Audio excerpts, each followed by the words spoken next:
Okay, thank you. আমাদের প্রোগ্রামটা আমরা শুরু করতে যাচ্ছি। আসসালামু আলাইকুম সবাইকে। আজকের এই ওয়েবিনিয়ার আমরা বেশ কিছুদিন আগেই সবাইকে জানিয়েছিলাম। ওয়েবিনিয়ারটা হচ্ছে আমাদের এই একটা ইম্পর্টেন্ট টপিকের উপরে, Islamic finance and banking, current trend, challenges and future opportunities. এবং আপনারা জেনে খুব খুশি হবেন, আমাদের আজকে যিনি স্পিকার আছেন উনি সম্মানিত একজন ইসলামিক ব্যাংকিং প্র্যাকটিশনার, বাংলাদেশের স্বনামধন্য একটি ব্যাংকের ইসলামিক ব্যাংকিং উইংয়ের ডেপুটি চিফ হিসাবে আছেন। আমরা খুবই আনন্দিত ওনাকে আজকে এই ওয়েবিনারে পেয়ে। আশা করি ওনার জ্ঞান গর্ভ আলোচনার মাধ্যমে আজকে আমরা যারা উপস্থিত আছি তারা বেশ কিছু ইনফরমেশন পাবো, এবং আমাদের ক্যারিয়ার এবং বিজনেস ইভেন পার্সোনাল ইনভেস্টমেন্ট এরিয়াতেও আমাদের আমরা উপকৃত হব। তো আমি আর বেশি সময় ক্ষেপণ না করে আমাদের স্পিকারের কাছে ফ্লোরটা ছেড়ে দিচ্ছি। নিজাম ভাই, the floor is yours, you can start the program. জি। Thank you very much. Thank you Khaled ভাই। আসসালামু আলাইকুম রহমতুল্লাহ।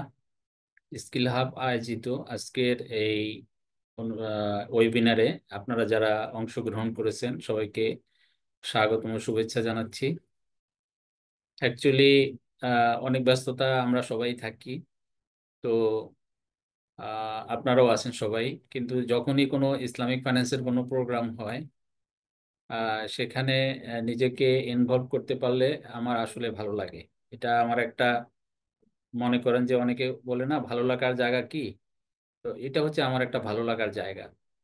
তো যখন খালেদ ভাই আমাকে নক করলেন, আহ, আমি আহ, না বলার মতো আসলে কোনো ইয়ে খুঁজে পাইনি। যেহেতু আল্লাহ আমাকে একটু ক্ষমতা দিচ্ছেন, এটা আল্লাহরই দেয়া দান। কথা তো মানুষ, অনেক মানুষই বলতে পারেন না, আল্লাহ তো আমাকে বলার তৌফিক দিচ্ছেন।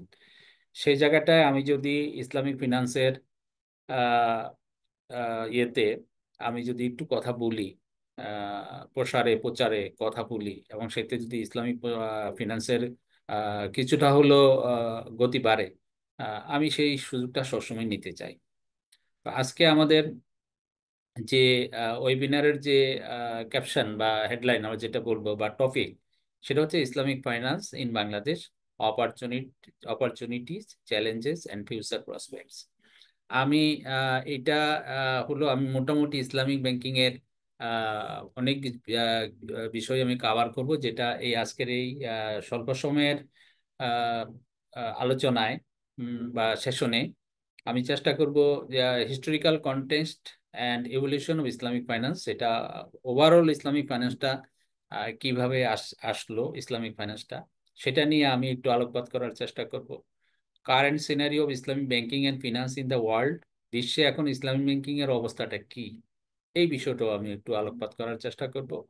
ইসলামিক ফিনান্স ইন বাংলাদেশ, বাংলাদেশে ইসলামিক ব্যাংকিং কখন কিভাবে শুরু হয়, প্রক্রিয়াটা কখন শুরু হয়, এবং বর্তমানে এটার অবস্থাটা কি, ইসলামিক ব্যাংকিং এর প্রোডাক্টগুলো কি আছে, সার্ভিসগুলো কি আছে, এটার চ্যালেঞ্জেস কি আর অপরচুনিটিস কি, এই বিষয়গুলো মোটামুটি আজকে কভার করার চেষ্টা করব এই স্বল্প সময়ের মধ্যে। আমি আশা করব যে ওয়েবিনারের শেষে আমরা 4টায় আমাদের শেষ হওয়ার কথা, তার আগে আমরা হয়তো 4:45-র মধ্যে আলোচনা শেষ করে আপনাদেরকে যদি ইয়ে দেই, ফ্লোর দেই, তাহলে আপনারা সেটা করতে পারেন, অথবা আপনারা হ্যান্ড রেজ করেও মাঝে মধ্যে প্রশ্ন করতে পারেন। তবে সবচেয়ে ভালো হয় যে আমরা যদি 4:45-টায় যখন ফ্লোরটা ছেড়ে দিব তখন উন্মুক্ত আলোচনা হলো, এবং 4টার সময় ইনশাল্লাহ আমরা এটা শেষ করবো, যেহেতু রোজা এবং ইফতারের ইস্যু আছে। Historical context and evolution of Islamic finance, এই জায়গায় আমরা একটা প্রশ্ন দিয়ে শুরু করেছি এরকম: was bank or banking known at the prophet's time? Islamic banking শুরু হলেই কথা বলা হয় যে এটা তো আগে ছিল না, নবীর সময় কি ইসলামিক ব্যাংকিং ছিল, বা সেখানে ব্যাংকিং নামে কোনো বিষয় ছিল? তো এই প্রশ্নটা নর্মালি করা হয়। তো এই প্রশ্নের ক্ষেত্রে আমরা ডক্টর মনজুর কাহাব, তার একটা আহ, যিনি একজন international Islamic banking finance and economics এর উপরে এক্সপার্ট, তিনি একটা কথা বলেছেন এক জায়গায়, তার এক লেখায়, সেখানে উনি বলেছেন banks as institutions date back to the 16th century. আমরা যদি এইটার দিকে খেয়াল করি, তাহলে আমরা দেখব যে উনি বললেন যে ব্যাংক প্রতিষ্ঠান হিসাবে ব্যাংকের যে উৎপত্তি, সেটা আমরা দেখতে পাই 16th সেঞ্চুরিতে। This means that at the time of the Prophet sallallahu alaihi wasallam there were no banks. যদি 16th সেঞ্চুরিতে ইসলাম ব্যাংকের কনসেপ্টটা চলে এসে থাকে, তাহলে এটা বলাই বাহুল্য যে রাসূল করিম সাল্লাল্লাহু আলাইহি সাল্লামের সময়ে কোনো ব্যাংক ছিল না। এটা ছিল ওনার একটা মন্তব্য। আচ্ছা, এরপরে আমরা দেখি, however the main activities banks do is finance. তাহলে আমরা এখন দেখি, ওনার সময় হয়তো ব্যাংক এই নামে ছিল না, রাসূল করিম সাল্লাল্লাহু আলাইহি ওয়াসাল্লামের সময়ে ব্যাংক এই নামে ছিল না। কিন্তু আমরা দেখি যে ব্যাংকের মূল অ্যাক্টিভিটিসটা কি? মূল অ্যাক্টিভিটিসটা হচ্ছে ফাইন্যান্স।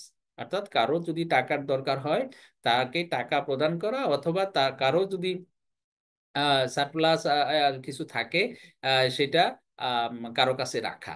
এই যে জিনিসটা, এই ফাইন্যান্সটা, এটা হলো ব্যাংকের মূল কাজ। And finance is as old as the human society. আর এই ফাইন্যান্সের এই যে ধরনটা, এইটা হিউম্যান সোসাইটি তথা মানব সভ্যতা যেদিন থেকে শুরু হয়েছে, সেদিন থেকেই ধরতে পারেন যে এই ফাইন্যান্স হলো স্টার্ট হয়েছে। আমরা এটা বলতে পারি যে মানুষ আসলে তার প্রয়োজনে কারো না কারো কাছে ধার চাইতেই পারে, কারো না কারো কাছে কিছু গচ্ছিত রাখতেই পারে। তো এটাই যদি ফাইন্যান্স হয়, তাহলে সেটা মানব সভ্যতার শুরু থেকেই ছিল, এবং ব্যাংক মূলত এই কাজটাই করে। Normal finance activities used to take place in all societies thousands of years before the time of the Prophet sallallahu alaihi wasallam, as well as during his time too. এটা যেটা বলা হচ্ছে যে এই যে ফাইন্যান্সিং এর যে অ্যাক্টিভিটিসটা, এটা রাসূল করিম সাল্লাল্লাহু আলাইহি সাল্লামেরও আবির্ভাবের অন্তত হাজার বছর আগেও, হাজার হাজার বছর আগেও আপনার এটা ছিল, এবং ওনার সময়ও এটা ছিল, এবং এখন এটা আছে। The city of Mecca had been an international trading center since the pre-Islamic period. আমরা জানি যে প্রাক ইসলামিক যুগে মক্কা নগরী ছিল ইন্টারন্যাশনাল ট্রেডিং এর একটা সেন্টার। এই জিনিসগুলো অ্যাকচুয়ালি, এই যে আমাদের ফাইন্যান্স ইসলামী ব্যাংকিং এ, ইসলামী ব্যাংকিং ছিল কি ছিল না, এই যে বিতর্কটা, এই বিতর্কটার কারণে এই কথাগুলো চলে আসতেছে যে আমরা ব্যাংকিংটাকে যদি ফাইন্যান্স ধরি, তাহলে ফাইন্যান্স সেই শত বা হাজার বছরের পুরনো বিষয়, সেটা রাসূল করিম সাল্লাল্লাহু আলাইহি ওয়াসাল্লামের ছিল। এবং মক্কা শরীফে যেটা একসময় ইন্টারন্যাশনাল ট্রেডিং এর সেন্টার ছিল, সেখানেও এই ফাইন্যান্সিং বিষয়গুলো ছিল। Trade was the main occupation of Makkah people. The rich merchant of Arab Jews were dealing in usury. এবং ওই সময় যে লেনদেনগুলো হতো, ফিনান্সিং এর যে লেনদেনগুলো হতো, সেখানে আরবের যে ইহুদিরা, তারা মূলত ইউজারি বা রিবা অর ইন্টারেস্ট, এই সমস্ত কাজে তারা মোটামুটি জড়িত ছিল। The Bedouin choose animal husbandry, hunting and banditry as their way of life and livelihood. ওইখানে বেদুইনরা যারা ছিল, তারা অ্যানিমাল হাজবেন্ডারি, হান্টিং এবং ব্যান্ডেট্রি, ডাকাতি মাকাতি, এই সমস্ত কাজে তারা মোটামুটি তাদের করে তারা জীবিকা অর্জন করত। Buying and selling slaves was one of the commercial transactions of the Arabs. আপনারা জানেন যে দাস প্রথা, ওই সময় দাস দাসী বিক্রি করা হতো আরবদের মধ্যে, সেই জিনিসটা ছিল। সেখানে এটা কমার্শিয়ালি দাস দাসী বিক্রি করা হতো।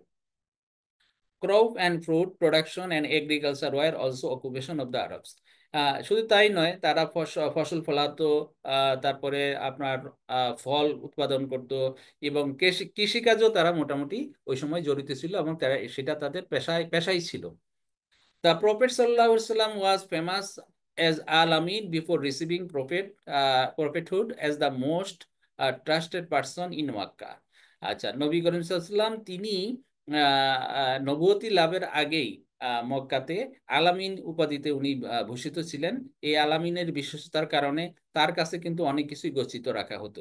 The business in which the prophet সাল্লাল্লাহু আলাইহি ওয়াসাল্লাম engaged in partnership with money from Bibi Khadija রাদিয়াল্লাহু তাআলা আনহা before marriage was in the মুদারাবা সিস্টেম। এখন এই রাসূল করিম সাল্লাল্লাহু আলাইহি ওয়াসাল্লাম উনি তার বিবাহের পূর্বের বিবি খাদিজা রাদিয়াল্লাহু তাআলা আনহার সাথে যে পার্টনারশিপ টা করতেন, ওই পার্টনারশিপের মাধ্যমে ব্যবসাটা করতেন, সেটাও কিন্তু ছিল একটা মুদারাবা সিস্টেম, যেটা আমরা এখন আমাদের ব্যাংকগুলোতে ইউজ করি শুধুমাত্র ডিপোজিটের সাইডে। তো আমরা মুদারাবা সিস্টেম নিয়ে কথা বলবো। Some rich companions of Prophet such as Abbas bin Abd al Muttalib, Khalid bin al Walid, Uthman bin Affan had lending businesses in the pre-Islamic period with the people of Makkah and Taif.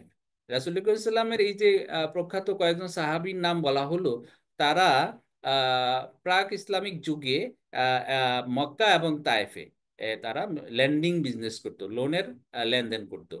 There were many instances of prophet সাল্লাল্লাহু আলাইহি সাল্লাম borrowing from his companions. He also borrowed from the Jews. দেখা যায় যে রাসূল করিম সাল্লাল্লাহু আলাইহি সাল্লাম তার নিজের প্রয়োজনীয় সাহাবীদের কাছ থেকে কিংবা জিউসদের কাছ থেকেও তিনি ঋণ গ্রহণ করতেন।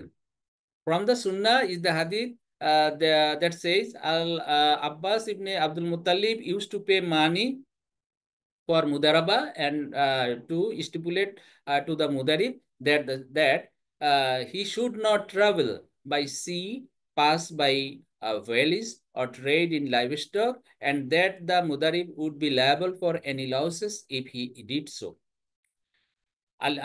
আল আব্বাস ইবনে আব্দুল মুত্তালিব তিনি মুদারাবা সিস্টেমে উনি মানি লেন্ডিং করতেন এবং মুদারাবা সিস্টেমে উনি ব্যবসা পরিচালনা করতেন এবং তিনি তাদেরকে দিতেন, পার্টনারশিপ করতেন, তাদেরকে বলে দিতেন যে তুমি আমার এই টাকা নিয়ে যে ব্যবসাটা করবা সেটা নিয়ে তুমি সমুদ্র পথে যেতে পারবা না, বেলিতে যেতে পারবা না, লাইভ স্টকে ট্রেড করতে পারবা না।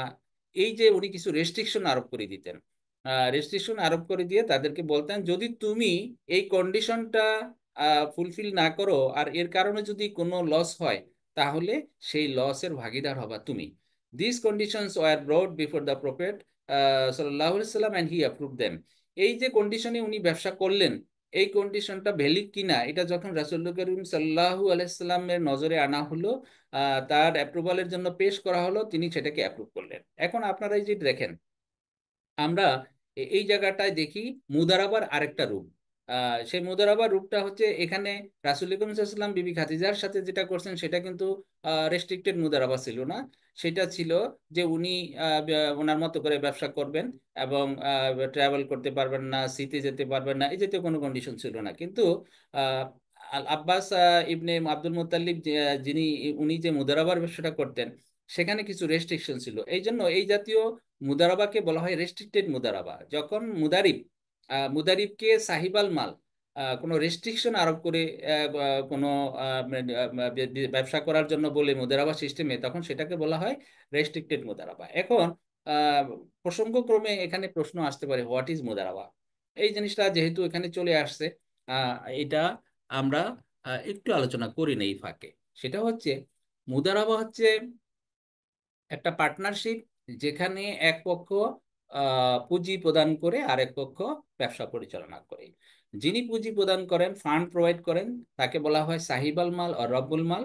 আর যিনি এই ব্যবসাটা পরিচালনা করেন নিজের মেধা, অভিজ্ঞতা, যোগ্যতা দিয়ে, তাকে বলা হচ্ছে মুদারি অর ম্যানেজার ওর এন্টারপ্রেনার। তো এই জায়গাটায় আহ, যদি চুক্তির সময় এটা বলা থাকে যদি লাভ হয়, লাভ হলে কত পার্সেন্ট রেশিওতে লাভটা ভাগাভাগি হবে। সে ধরেন আপনি যদি কারোর সাথে এই মুদারাবা বিজনেস করেন তাহলে আপনার বলতে হবে যে লাভ যেটা হবে সেটা কি 70-30-তে ভাগাভাগি হবে, না 50-50-তে ভাগাভাগি হবে, নাকি 10-90-তে ভাগাভাগি হবে। এটা জিনিসটা কিন্তু একেবারেই এসেনশিয়াল, এটা ছাড়া মুদারাবা হবে না। এই কথাটা থাকতেই হবে। আর আরেকটা জিনিস থাকে যে যিনি সাহিব আল মাল, তিনি চুক্তির মধ্যে যত রকম শর্ত আরোপ করার সেটা উনি করে দিবেন। কিন্তু চুক্তির পরে, মুদারাবাদ চুক্তিটা করার পরে যদি ব্যবসা শুরু হয়ে যায় এবং সেই ক্ষেত্রে আর উনি কোনো খবরদারি করতে পারবেন না, বিজনেস ডিসিশনে পার্টিসিপেট করতে পারবেন না। কারণ যদি উনি এই সমস্ত বিজনেস ডিসিশনে পার্টিসিপেট করেন তাহলে মুদারিব তার মেধা কিংবা প্রজ্ঞা কিংবা অভিজ্ঞতা অনুযায়ী ব্যবসা পরিচালনা করতে পারবে না। ব্যবসায় কাঙ্ক্ষিত যে প্রফিটটা চলে আসার কথা ছিল সেটা নাও আসতে পারে, এবং সেই ক্ষেত্রে মুদারিবের যে লসটা হবে, তার সময়টা লস হবে। এই সময়টা উনি অন্য জায়গায় যদি ব্যবহার করতেন তাহলে হয়তো তিনি শ্রমটাও যদি কোথাও উনি বিক্রি করতেন তিনি কিছু পয়সা পেতেন। কিন্তু মুদারাবা চুক্তিটা এমন একটা চুক্তি যে চুক্তি অনুযায়ী যদি ব্যবসা না হয় তাহলে উনি কিছুই পাবেন না। আবার লস হলে ওনার যদি কোনো নেগলিজেন্স না থাকে তাহলে পুরো লসটা হচ্ছে আবার সাহিব আল মাল রব্বুল মালের। আর ওনার যদি নেগলিজেন্স থাকে তাহলে সেই জায়গায় তার লসটা তাকে ওই নেগলিজেন্সের অনুযায়ী যতটুকু ধরা হবে অতটুকুই, বা যত যদি বোঝা যায় এই নেগলিজেন্সের কারণে ওনার এখানে এত টাকা লস হয়েছে তাহলে সেই ক্ষতিটা তাকে বহন করতে হবে। তো এই ছিল মোটামুটি মুদারাবার। একটু আমি অ্যাডভান্স একটু আপনাদের সাথে আলোচনা করে নিলাম এটা বোঝার জন্য, যেহেতু মুদারাবার কথাটা আসছে।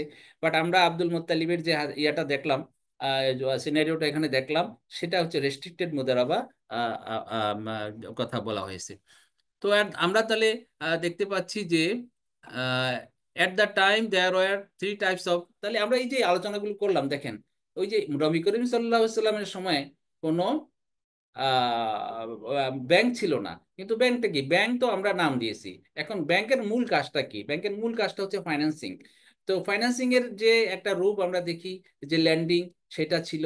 এবং আমরা কিছুক্ষণ আগে দেখলাম যে ব্যবসা করার জন্য মুদারাবা পদ্ধতিতে নবী করিম সাল্লাল্লাহু আলাইহি সাল্লাম নিজেই ব্যবসা করতেন বিবি খাদিজার সাথে। আবার আব্দুল মুত্তালিব ওনার উদাহরণটা আসলো, এরকম অনেক উদাহরণ আপনারা অনেক হাদিসে পাবেন, আমি জাস্ট কয়েকটা এখানে নিয়ে আসলাম আপনাদের এর জন্য। তাহলে এই সমস্ত বিষয়গুলো আলোচনা করে পর্যালোচনা করে আমরা দেখি যে মক্কাতে সে সময় কয়েক ধরনের, তিন ধরনের আপনার ইয়ে ছিল, ইনভেস্টমেন্ট মেথড ছিল। একটা হচ্ছে ডিপোজিট উইথ ট্রাস্টেড পারসন, যাদেরকে আপনি বিশ্বাস করবেন, যাদের উপরে আপনি আস্থা রাখতে পারেন, তাদের সাথে আপনি আমানতের লেনদেন করতে পারবেন, যেটা আমানা অথবা ওয়াদিয়া এই প্রিন্সিপালে করা হতো। Capital investment in business partnership, business partnership যেটা আমরা দেখলাম যে এখানে ক্যাপিটাল ইনভেস্টমেন্ট করতো মুদারাবা এই এই প্রিন্সিপালে বা এই কন্ট্যাক্টে। থার্ড হচ্ছে ইনভেস্ট মানি উইথ ইন্টারেস্ট, এবং এইটাও দেখা গেছে যে শুধু তাই নয়, এর বাইরে তারা ইউজারি বা রিবা ইনভলভ করে বা ইন্টারেস্ট ইনভলভ করেও তারা টাকা ব্যবহার করতো। তাহলে এটা আসলে নবী করিম সাল্লাল্লাহু আলাইহি ওয়াসাল্লাম যখন এটা প্রহিবিশন হয়েছে তখন এই জিনিসটা মদিনায় আর থাকে নাই, বা কেউ কেউ করতে পারে, কিন্তু এটা অফিসিয়ালি এটা তখন নিষিদ্ধ হয়ে গেছিল, যেহেতু এটা ইসলামের নগরী ছিল। তা আমরা তাহলে দেখতে পাচ্ছি all this transaction are now used in Islamic banking. এই যে জিনিসগুলো আমরা দেখলাম, এই তিনটা ইস্যু আমরা দেখলাম, এই বিষয়গুলো কিন্তু এখনো আমরা দেখতে পাচ্ছি যে ইসলামিক ব্যাংকে আছে। তাহলে ইসলামিক ব্যাংকিং নবী করিম সাল্লাল্লাহু আলাইহি ওয়াসাল্লাম বা তারও আগে থেকে, আমরা যদি নবী করিম ব্যাংকিং যদি ধরি, নবী করিম সাল্লাল্লাহু আলাইহি ওয়াসাল্লামের আগে থেকে ছিল। আর ইসলামিক ব্যাংকিংটা আমরা ইসলামিক যুগে, প্রি ইসলামিক যুগে, মানে নবুয়তের আগেও আমরা দেখি যে যেহেতু নবুয়তের আগে উনি বিবি খাদিজা রাদিয়াল্লাহু আনহার সাথে উনি মুদারাবা সিস্টেমে ব্যবসা করতেন, সেটা আমরা দেখলাম। আবার ওনার নবুয়তির পরও আমরা দেখলাম যে এইভাবে রেস্ট্রিক্টেড মুদারাবা অনুযায়ী তারা ব্যবসা করতেন। তাহলে এখন আমরা দেওয়ার পর আমরা একটা, এখানে আমরা একটা কনক্লুশন টানতে পারি, the history of Islamic banking and finance is as old as the history of Islam. তাহলে ইসলামিক ব্যাংকিংটা যত ইসলামের মতোই, ইসলাম যত পুরনো ইসলামিক ফাইন্যান্স বা ব্যাংকিংটাও ততই পুরনো। কারণ আমরা এই জিনিসটাকে যদি ব্যাংকিংটাকে ঠিক মতো বুঝি, ব্যাংকের মূল কাজটা ঠিক মতো বুঝি, তাহলে ওইটার সাথে রিলেট করলে এটাকে এভাবে বলার কোনো উপায় নাই যে এই ব্যাংকিং জিনিসটা একেবারেই 16th সেঞ্চুরিতে ইহুদিরা আবিষ্কার করছে আর এটা আমরা ফলো করতেছি, বিষয়টা এরকম না। ইহুদিরা একটা নতুন নাম দিয়েছে, একটা নতুন ধরন তারা এখানে ক্রিয়েট করেছে। বাট এই জাতীয় জিনিসগুলা, এই ল্যান্ডিং এর ইস্যুগুলা আগেই ছিল।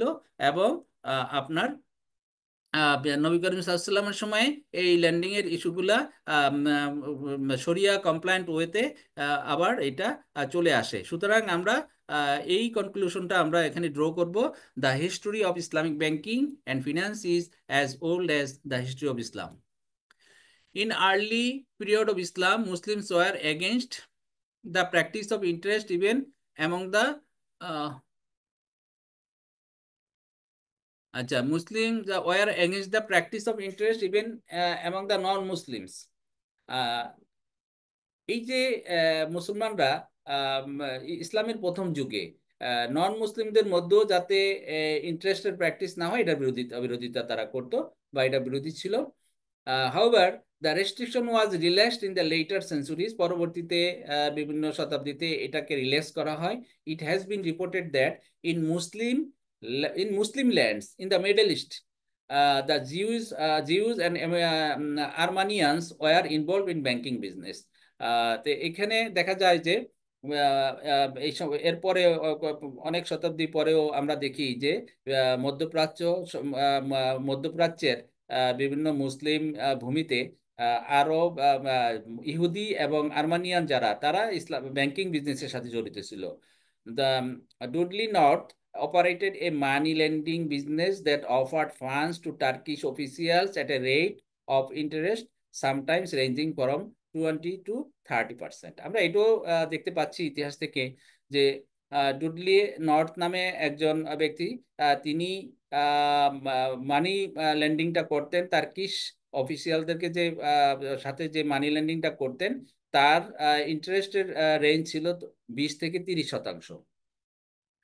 It is reported that when Barclays Bank was established in Cairo during the late 19th century, Islamic scholars criticized and opposed the elements of interest practiced by the bank. আপনারা জানেন যে ব্রিটেন, লন্ডনের যে bank বার্কলেজ bank, তো সেটা 19th সেঞ্চুরিতে যখন কায়রোতে এটা প্রতিষ্ঠিত হয়, এবং সেখানে তাদের লেনদেনের ইস্যুটা ছিল সুদকে ইনভলভ করেই, সেখানেও ইসলামিক স্কলাররা তাদের এই সুদি লেনদেনের বিরোধিতা করেছিল। In 1891, Syed Omar Qadri, a religious and mystic dignitary of Hyderabad Deccan, conceived the idea of interest-free loans on a cooperative basis and put it to practice. Its name was Muayyidul Ikhwan Society. আপনারা জানেন যে ইন্ডিয়ার হায়দ্রাবাদ, এই হায়দ্রাবাদেও একজন মানে আমাদের যে রিলিজিয়াস এবং ডিগনিটারি ছিলেন, মিস্টার ওমর কাদরি, তিনি ইন্টারেস্ট ফ্রি লোনের কনসেপ্টটা দেন এবং সেটা নিয়ে কাজ করার জন্য উনি সবাইকে উৎসাহ প্রদান করেন। এগুলো আমরা দেখি ইতিহাস থেকে। In the early 20th century, Muslim scholars started thinking about establishing Islamic banking. এখন 20তম সেঞ্চুরিতে এসে, শতাব্দীতে এসে, মুসলিম স্কলাররা দেখেন যে বিভিন্ন জায়গায় যেভাবে সুদকে ইনভলভ করে ব্যাংকিং কার্যক্রম চলছে, এইটার থেকে বের হয়ে আসার জন্য তারা ইসলামী ব্যাংকিং কিভাবে করা যায় এটা নিয়ে তারা চিন্তা ভাবনা শুরু করেন।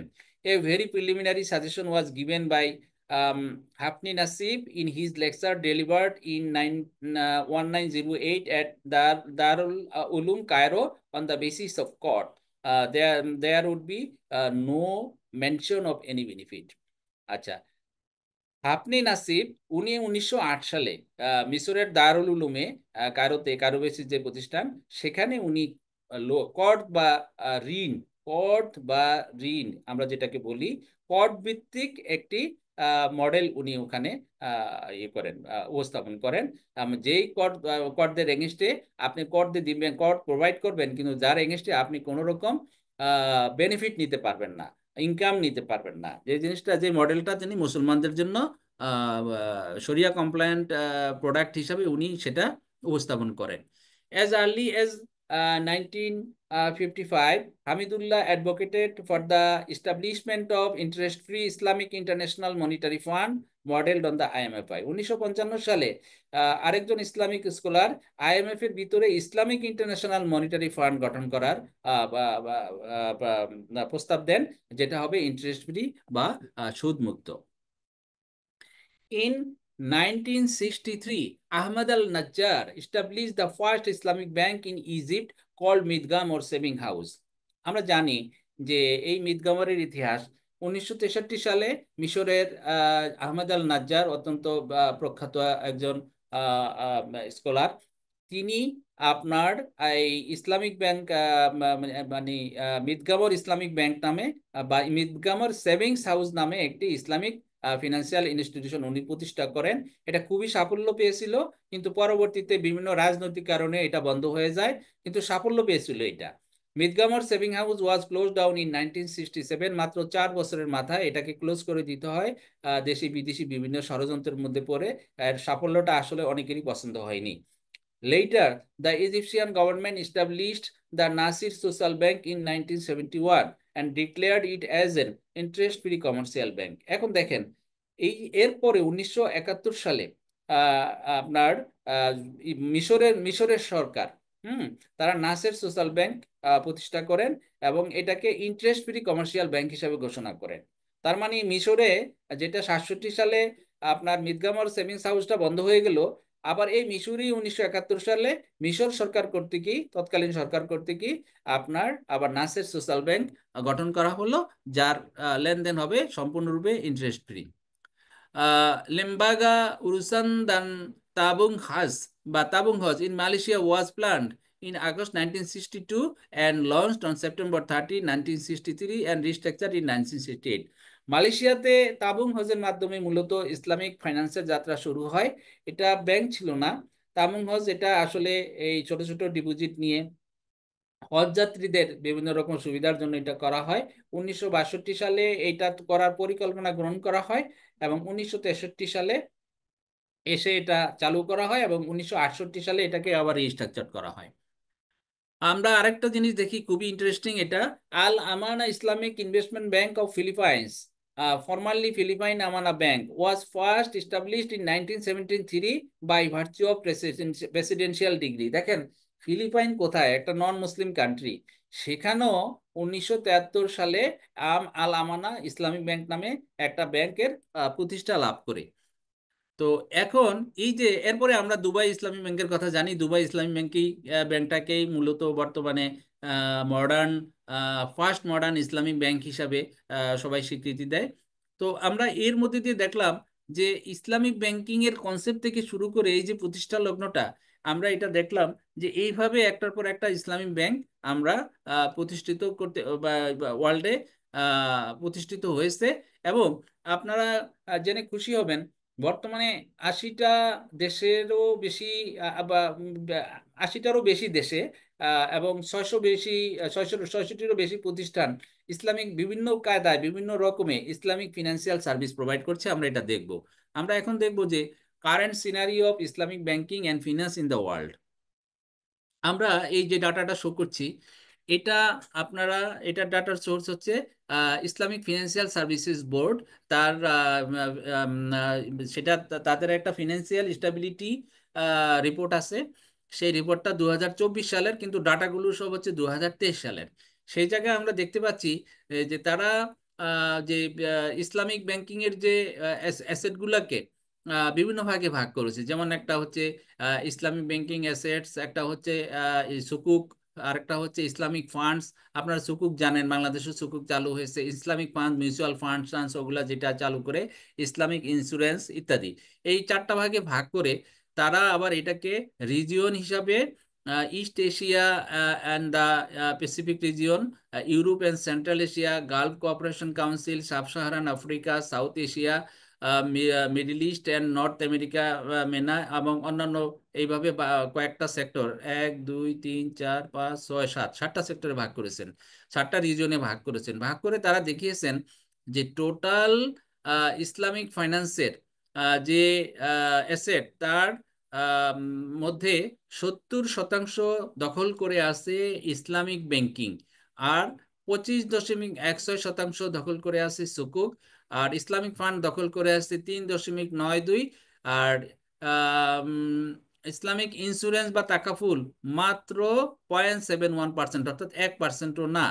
আমরা টোটাল অ্যাসেট দেখতে পাচ্ছি 3378.51 US trillion US billion US dollar, অর্থাৎ 3.38 ট্রিলিয়ন ইউএস ডলার। এই ছিল, এই হচ্ছে বর্তমানে যে Islamic financial services board, Malaysian ভিত্তিক যে প্রতিষ্ঠান, তারা এই রিপোর্টটা সম্প্রতি প্রকাশ করেছে। এবং সেখান থেকে এই জিনিসটা দেখা যায়। তার মানে ইসলামিক ফিনান্সে দেখেন এই যে সুকুক, ইসলামিক ফান্ডস, ইসলামিক ইন্স্যুরেন্স, এগুলো সবই কিন্তু ইসলামিক ফিনান্সের আওতাভুক্ত। আর এই ইসলামিক ফিনান্স একটা, ইসলামিক ফিনান্সকে যদি একটা ব্রড ক্যাটাগরিতে আমরা ফেলি, তাহলে এটার একটা পার্ট হচ্ছে ইসলামিক ব্যাংকিং। কিন্তু এই যে ইসলামিক ব্যাংকিং, এইটারই দখল হচ্ছে 70.21%। তার মানে গ্লোবালি আপনি সব জায়গায় যদি দেখেন, বাংলাদেশও ইসলামিক ব্যাংকিং এর এটাই বেশি হবে। তাকাফুল খুব একটা বেশি না, যদিও এই ধরনের কোনো ফিগার এখন পর্যন্ত খুব ভালোভাবে অ্যাভেলেবেল মানে ইয়াতে পাওয়া যায় না। আমরা আরেকটা জিনিস দেখি এখানে প্রায় 38টা দেশ দেখেন, ছোট ছোট করে দেখা আছে, আপনারা হয়তো স্ক্রিনে একটু ভালো করে দেখলে দেখবেন 38টা দেশের একটা চিত্র দেয়া আছে। এটাও আইএফএসবির একটা রিপোর্ট থেকে নেয়া। সেখানে যার যার জুরিসডিকশনে তাদের টোটাল ব্যাংকিং সিস্টেমের কত পার্সেন্ট ইসলামী ব্যাংক দখল করে আছে, এটা যেহেতু 2023 সালের ফিগার। সেখানে এসে দেখেন আমাদের বাংলাদেশ, এখানে আছে কি Iran, Sudan, Saudi Arabia, Brunei, Kuwait, Malaysia, Qatar, Djibouti, UAE, Jordan, Bangladesh. Bangladesh দেখেন কয় নম্বর আছে, এটা সম্ভবত 9 নম্বরে। 1 2 3 4 5 6 7 8 9 10 11, 11 নম্বরে আছে। অর্থাৎ বাংলাদেশ দেখেন ইরান এবং সুদান, তার টোটাল ব্যাংকিং এর 100%ই ইসলামী ব্যাংকিং, ঠিক আছে। আর সৌদি আরবিয়া 74.96%, হ্যাঁ, টোটাল ব্যাংকিং অ্যাসেটের এত এই জায়গাটা দখল করে আছে। Brunei 61.7%, Kuwait 55.68%, Malaysia 32.14%। দেখেন বাংলাদেশ এবং মালয়েশিয়া কিন্তু খুব বেশি দূরে না। মালয়েশিয়া 32.14%, আর বাংলাদেশ 21.33%, যেটা এখন 28-এ চলে গেছে। এবং মালয়েশিয়া বাংলাদেশের কাছাকাছি থাকলো, মালয়েশিয়া কিন্তু আহ, তাদের সক্ষমতা বা দক্ষতায় তারা নিজেদেরকে পরিচিত করেছে world wide. Even Iran, Sudan, Saudi Arabia, Brunei, Kuwait যারা মালয়েশিয়ার উপরে আছে, তাদের চেয়েও মালয়েশিয়ার নাম ধাম কিন্তু সারা বিশ্বে বেশি, কারণ তাদের অ্যাক্টিভিটিস বেশি। হ্যাঁ, তারা ইসলামিক ব্যাংকিং এ তারা বিভিন্ন রকম যে ইয়েটা রাখে, কন্ট্রিবিউশনটা রাখে, নলেজের দিক থেকে, কোঅপারেশনের দিক থেকে, টেকনিক্যাল সাপোর্টের দিক থেকে, প্রোডাক্ট ডেভেলপমেন্টের দিক থেকে, এই সমস্ত দিক থেকে কিন্তু তারা অনেক দূর এগিয়ে আছে। ইরানের কথা খুব একটা শোনা যায় না। সুদান মাঝখানে আমরা দেখেছি যে সুদানের যে অভ্যুত্থান হলো, অভ্যুত্থান হওয়ার পরে যে সামরিক শাসক যে যেটা দখল করলো, তারা কিন্তু ইসলামিক ফাইন্যান্সটা ওখানে ডিসকারেজ করা শুরু করেছিল। এখন কি অবস্থা, এটা হয়তো আমরা 2024-এর ফিগার দেখলে হয়তো সুদানের এই ফিগারটা এরকম পাবো না, বাট অন্যান্য দেশগুলো কিন্তু বাড়ছে। এর মধ্যে আপনি দেখেন ইন্টারেস্টিংলি বাহরাইন, পাকিস্তান, ওমান এগুলা বাংলাদেশের নিচে আছে। ফিলিস্তিন, ফিলিস্তিনেও 16.8%, আফগানিস্তানে 12.4, ইরাকে 9.48, টার্কিতে 8.78। আমরা আরেকটু নিচে যাই, মিশরে 3.10। এরপরে আমরা আরেকটু নিচে যাই, থাইল্যান্ড। দেখেন থাইল্যান্ডে 0.36, তার মানে থাইল্যান্ড ইসলামিক ব্যাংকিং এর একটা এই একটা অমুসলিম কান্ট্রিতে তারা কিন্তু তাদের উপস্থিতিটা জানান দিচ্ছে। কাজাখস্তান 0.36, সাউথ আফ্রিকা ওখানেও কিন্তু তাদের, দক্ষিণ আফ্রিকায় 0.11%, লেবানন 0.10%, ইউনাইটেড কিংডম ইউকেতে আছে 0.08%। তাহলে এই যে ওয়ার্ল্ড ইসলামিক ব্যাংকিং যে সিনারিওটা এখানে আইএফএসবি রিপোর্টে দেখছেন, সেখানে কিন্তু তাহলে দেখা যাচ্ছে যে অনেক 80টারও বেশি দেশ যদি ইসলামিক ফাইন্যান্স করে থাকে, বাকিগুলোর ফিগারটা আসলে পার্সেন্টেজে আসে না। এই জন্য আসলে ওদের নামটা এখানে আনা হয় নাই। বাট আপনি দেখেন এর মধ্যেই বাংলাদেশ 11তম স্থানে আছে, শুধু অ্যাসেটের অনুযায়ী এবং 2023 সালের ফিগার অনুযায়ী।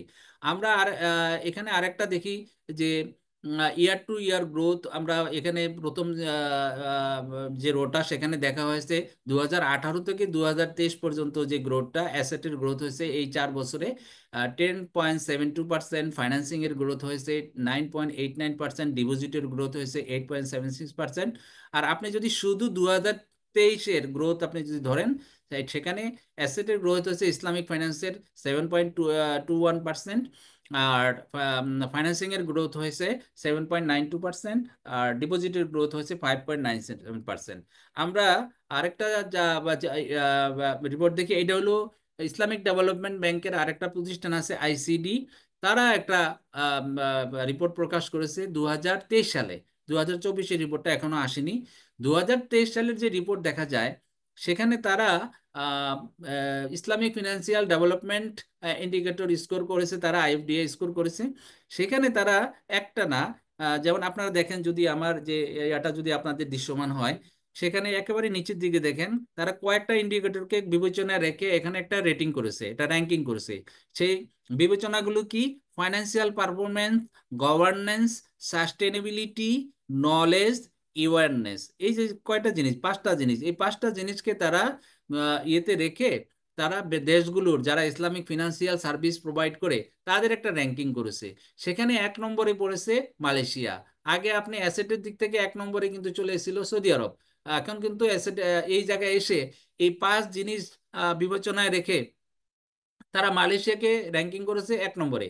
তারপরে চলে আসে সৌদি আরব, তারপরে চলে এসেছে ইন্দোনেশিয়া, তারপরে চলে এসেছে বাহরাইন, তারপরে Kuwait, UAE 6, Pakistan 7, Oman 8, Jordan 9, কাতার 10, মালদ্বীপ 11, বাংলাদেশ 12। আমরা আগের যে অবস্থানটা দেখেছি সেখানে বাংলাদেশের অবস্থান ছিল অ্যাসেটের দিক থেকে 11। বাট আমরা এই 5টা ইন্ডিকেটর যেটা আইসিডি বা ইসলামিক ডেভেলপমেন্ট ব্যাংকের বিবেচনায়, এই সবগুলো বিষয় বিবেচনা করে বাংলাদেশের অবস্থান চলে গেছে 12তে। তারপরে 13তে চলে গেছে তার্কি, 14তে নাইজেরিয়া, আর 15তে চলে এসেছে শ্রীলঙ্কা। দেখেন, শ্রীলঙ্কা একটা অমুসলিম কান্ট্রি, অনেক বড় বড় ইসলামিক ব্যাংক, ইসলামিক কান্ট্রিগুলোকে টেক্কা দিয়ে আপনার শ্রীলঙ্কা চলে এসেছে এখানে 15 নম্বরে। আমরা গ্লোবাল ইসলামিক ফাইন্যান্সের ল্যান্ডস্কেপে দেখি যে টোটাল এটা হচ্ছে আইসিডি রিপোর্ট অনুযায়ী।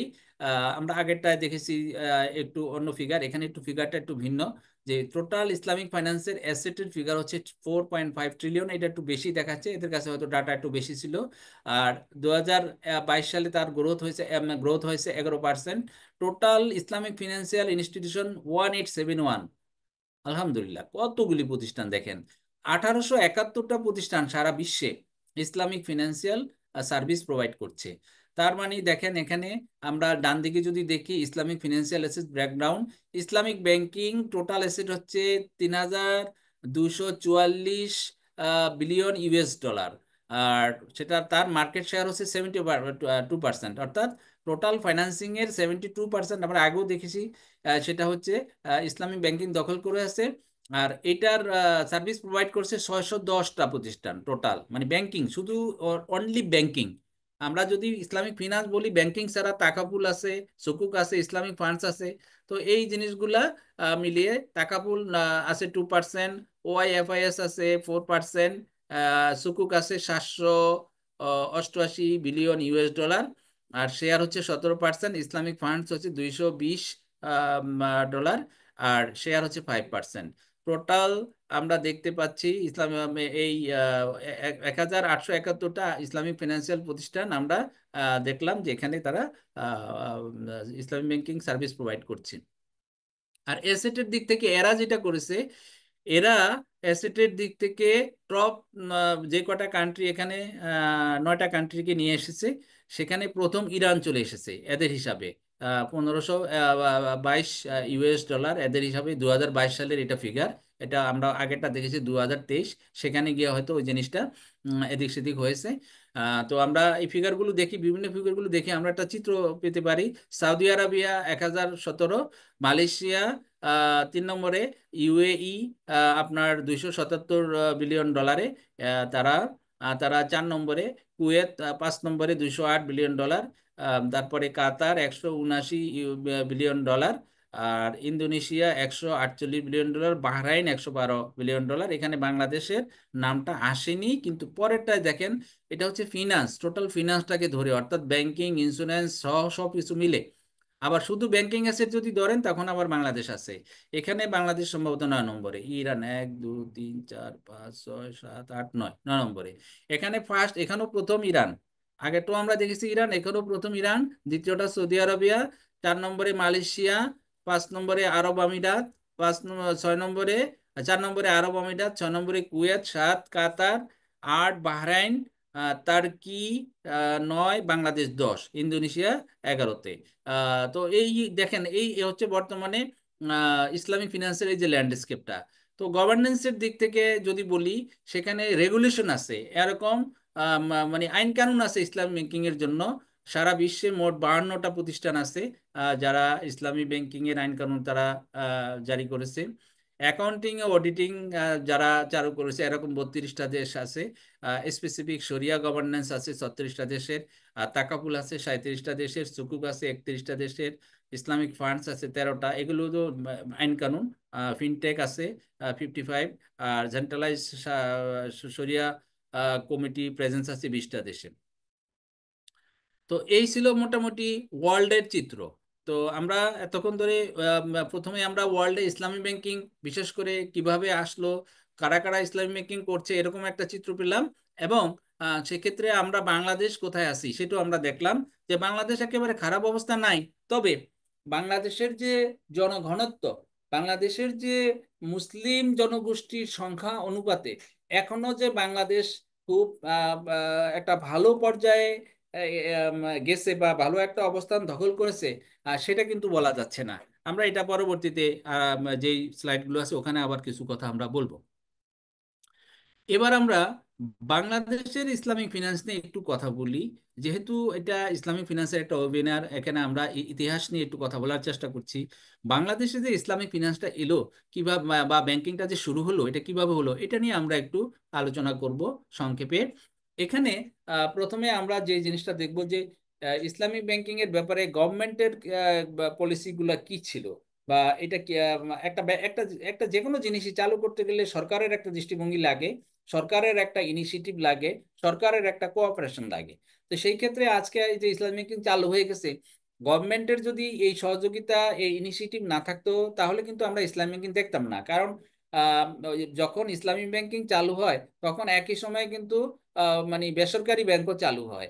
এবি ব্যাংক মানে একই কাছাকাছি সময়ে এবি ব্যাংক হচ্ছে বাংলাদেশের প্রথম আপনার কমার্শিয়াল ব্যাংক যারা প্রাইভেট প্রাইভেট ইয়াতে চালু করে।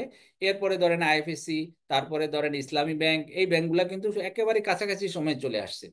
তো ওই সময় ধরেন ইসলামী ব্যাংক চালু করবে, এই চালু করার ক্ষেত্রে সরকারের যদি ওই সময় কোনো সাপোর্ট না থাকতো তাহলে আমরা হয়তো বা দেখতে পেতাম না, যে সরকারি যে ব্যাংকগুলো আছে ওই ব্যাংকগুলাই হয়তো থাকতো। এরপরে বেসরকারি ব্যাংক চালু হলো, বেসরকারি ব্যাংকের মধ্যে যদি ইসলামী ব্যাংক যদি আবার পারমিশন না দিত তাহলে আমরা হয়তো এখন ইসলামী ব্যাংক হয়তো নাও দেখতে পারতাম। কারণ বিশ্বের অনেক দেশে তো ইসলামী ব্যাংক নাই। তো সেই ক্ষেত্রে আমরা হয়তো বা বঞ্চিত হতাম। তো আমরা দেখি যে সরকারের কি পলিসি ইয়ে ছিল, ইনিশিয়েটিভ ছিল, আমরা একটু দেখি।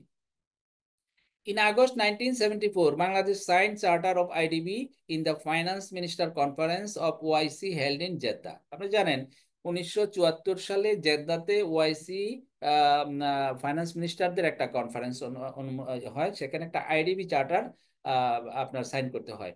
সেই আইডিবি চার্টারে বাংলাদেশ বাংলাদেশ ওখানে ফরেন মিনিস্টার কনফারেন্সে বাংলাদেশ ওখানে সাইন করে।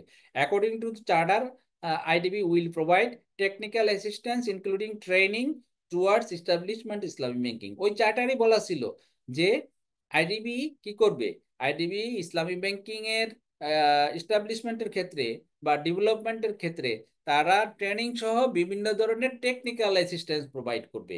এই 1974 সালে এই জিনিসটা আইডিবি চার্টারের মাধ্যমে এটা ঘোষিত হয়, এবং সেই জায়গায় বাংলাদেশ বাংলাদেশ সরকার এই চার্টারে সাইন করে।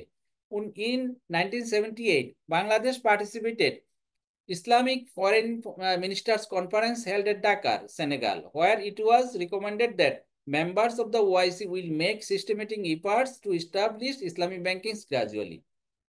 এরপর 74 সালের পর 1978 সালে সেনেগালের রাজধানী ডাকারে ফরেন মিনিস্টারদের একটা কনফারেন্স হয়। সেখানে ওই কনফারেন্সের একটা রিকমেন্ডেশন ছিল যে ওআইসি দেশগুলা, ওআইসি সদস্য দেশগুলা ইসলামিক ব্যাংকিং এ যাওয়ার ব্যাপারে তারা একটা সিস্টেমেটিক পদক্ষেপ গ্রহণ করবে। এটা ওখানেও মানে ইসলামিক ব্যাংকিংটা যে করতে হবে এই বিষয়গুলো কিন্তু সেই 74 সাল থেকে শুরু হয়, মানে ওআইসির মাধ্যমে পুশ আপ। এরপর 1978 সালে ফরেন মিনিস্টার কনফারেন্সও এই ব্যাপারে সেই ফরেন মিনিস্টার মানে ওআইসি ভুক্ত রাষ্ট্রগুলো ফরেন মিনিস্টারদের কনফারেন্সেও এই জিনিসটাকে বুস্ট আপ করার ব্যাপারে ডিসিশন হয়। In 1980, Bangladesh participated Islamic Foreign Minister Conference at Islamabad, Pakistan, where Professor Samsul Haq, the then Foreign Minister of Bangladesh, proposed that steps should be taken for development of Islamic international banking system. 1980 সালে পাকিস্তানের ইসলামাবাদে যে পররাষ্ট্র মন্ত্রীদের যে meeting হয়, সেখানে বাংলাদেশের তৎকালীন পররাষ্ট্রমন্ত্রী শামসুল হক তিনি প্রস্তাব দেন এরকম যে একটা ইন্টারন্যাশনাল ইসলামিক ব্যাংকিং সিস্টেম আচ্ছা should be taken for development of Islamic international banking system. আচ্ছা এই সিস্টেমটা চালু করার জন্য একটা পদক্ষেপ গ্রহণ করতে হবে। তার মানে বাংলাদেশের পক্ষ থেকেও কিন্তু ওখানে কিছু আইডিয়া ওখানে প্রদান করা হয়। On 27 January 1981, in the third OIC conference held at Makkah, at the plenary session, President Ziaur Rahman proposed to establish an Islamic Development Authority or cooperation which could function primarily on commercial basis. আচ্ছা, সেখানে 1981 সালের 27 জানুয়ারি OIC conference যেটা মক্কাতে হয়, সেখানে বাংলাদেশের তৎকালীন রাষ্ট্রপতি জিয়াউর রহমান তিনি ইসলামিক ডেভেলপমেন্ট অথরিটি অথবা কর্পোরেশন প্রতিষ্ঠার উপর গুরুত্ব আরোপ করেন। এবং সেখানে তিনি কিন্তু আসলে বাংলাদেশে ইসলামী ব্যাংকিং করার ব্যাপারে তিনি রাষ্ট্রীয় সহযোগিতার প্রতিশ্রুতি উনি ব্যক্ত করে আসেন। ওই জায়গাটায় আমরা সেটা দেখলাম যে 74 সাল থেকেই কিন্তু সেটা আসছে, এবং সেখানে এসে এটা আরো একটা গতি পেয়েছে। তো এটা ছিল গভর্নমেন্ট লেভেলে। আর একটা হলো গভর্নমেন্টের বাইরে যে আমরা যদি দেখি যে এইভাবে সরকারের পক্ষ থেকে এই জিনিসগুলো বুস্ট আপ করার চেষ্টা করা হচ্ছে, এটাও অফিসিয়াল লেভেল, এটাও সরকারি। সেখানে আমরা আরেকটু দেখি যে অফিসিয়াল লেভেলে আরো কি কি কাজ করা হয়েছে। In November 1979, Mr. Muhammad Mohsin, the then ambassador of Bangladesh in UAE, addressed a letter to the Foreign Secretary of Bangladesh requesting to establish an Islamic bank in Bangladesh in line with Dubai Islamic Bank. দেখেন, 1979 সালে আমাদের এক legendary ব্যক্তিত্ব mister Mohammad Mohsin, তিনি দুবাইতে তখন ইয়ে ছিলেন, আহ, আপনার রাষ্ট্রদূত ছিলেন। তিনি পররাষ্ট্র সেক্রেটারিকে অ্যাড্রেস করে একটা চিঠি লেখেন। তিনি সেখানে তিনি বলেন যে দুবাই ইসলামী ব্যাংকিং এর কে ফলো করে বা যেভাবে দুবাই ইসলামী ব্যাংক প্রতিষ্ঠিত হয়েছে সেই লাইন ধারাটা অনুসরণ করে বাংলাদেশে একটা ইসলামী ব্যাংক প্রতিষ্ঠা করা হোক। এই অফিসিয়াল কিন্তু নাড়াচাড়া উনি দিয়েছেন, এবং এই লিজেন্ডারি ব্যক্তিত্ব কিন্তু আলহামদুলিল্লাহ এখনো জীবিত আছেন। আপনারা জানেন কিনা জানি না। আমি গত 2 বছর আগে ওনার বাসায় গিয়েছিলাম। আম, সেটাও আমি, আপনারা জানেন যে আমি বাংলাদেশি এওফি ফেলোস ফোরামের সেক্রেটারি জেনারেল। তো সেখানে আমাদের বাফের এই কনফারেন্সের জন্য আমরা ওনাকে দাওয়াত দিতে গিয়েছিলাম, এবং ওনার সাথে বেশ কতক্ষণ সময় আমরা কাটিয়েছি। কথা বলতে পারেন, কিন্তু হাঁটা চলাটা ওনার খুব রেস্ট্রিকশন। আগামীকাল আমাদের একটা আইবিসিএফ ইসলামী ব্যাংক কনসালটেটিভ ফোরামের একটা ইফতার পার্টি আছে হোটেল সোনারগাঁয়ে, সেখানেও ওনার আসার কথা। আমি জানি না উনি আসতে পারবেন কিনা, বাট উনি একেবারেই দুর্বল অবস্থায় আছে, অত্যন্ত বয়স্ক লোক। এই ভদ্রলোক দেখেন অফিসিয়ালি ফরেন সেক্রেটারিকে লিখেন যে বাংলাদেশে দুবাই ইসলামী ব্যাংকের লাইন অনুসরণ করে একটা ইসলামী ব্যাংক প্রতিষ্ঠা করতে হবে। উনি লিখেন নভেম্বরে। দেখেন এখানে অ্যাকশনগুলো কিন্তু খুব প্রম্পট হচ্ছে। In December 1979, the Ministry of Finance, Banking and Investment Division, Banking Wing, wrote a letter to Bangladesh Bank seeking the view of establishment of an Islamic banking in the country. এখন এইটার মানে উনি পররাষ্ট্র মন্ত্রণালয় লেখেন, পররাষ্ট্র মন্ত্রণালয় থেকে এটা আবার আপনার যা এলো ফাইন্যান্স মিনিস্ট্রি, কারণ পররাষ্ট্র মন্ত্রণালয় তো আবার ব্যাংকিং নিয়ে কাজ করে না। তো সেই জায়গাটায় এরই ধারাবাহিকতায় ওনার এই চিঠিটা নিয়ে অর্থ মন্ত্রণালয় আপনার বাংলাদেশ ব্যাংকে লিখে যে তোমরা এটা দেখো, যে এই যে উনি এটা লিখলেন ইসলামিক ব্যাংকিং করা যায় কিনা, তোমরা দ্রুত মতামত দাও। এরপরে 1980 সালের নভেম্বরে এই জিনিসের ধারাবাহিকতায় Bangladesh Bank deputed mister S M Fakhrul Hasan, director research, the then director research, to study the working of few Islamic banks such as Dubai Islamic Bank, Dubai Faisal Islamic bank of Egypt, Nasser social Bank in Cairo, and Cairo office of International Association of Islamic Banks. তারা particularly এই কয়েকটা Bangladesh bank, তাদের তৎকালীন রিসার্চের যিনি director ছিলেন mister S M Fakhrul Hasan, যাকে এখনো ইসলামী ব্যাংকিং সেক্টর, ইসলামী ব্যাংকিং চালুর ক্ষেত্রে অন্যতম পুরোধা ব্যক্তি হিসাবে এখনো স্বীকৃতি দিচ্ছে এবং তার জন্য দোয়া করছে, সেই mister S M Fakhrul Hasan, ওনাকে দায়িত্ব অর্পণ করা হয় 1980 সালের নভেম্বরে।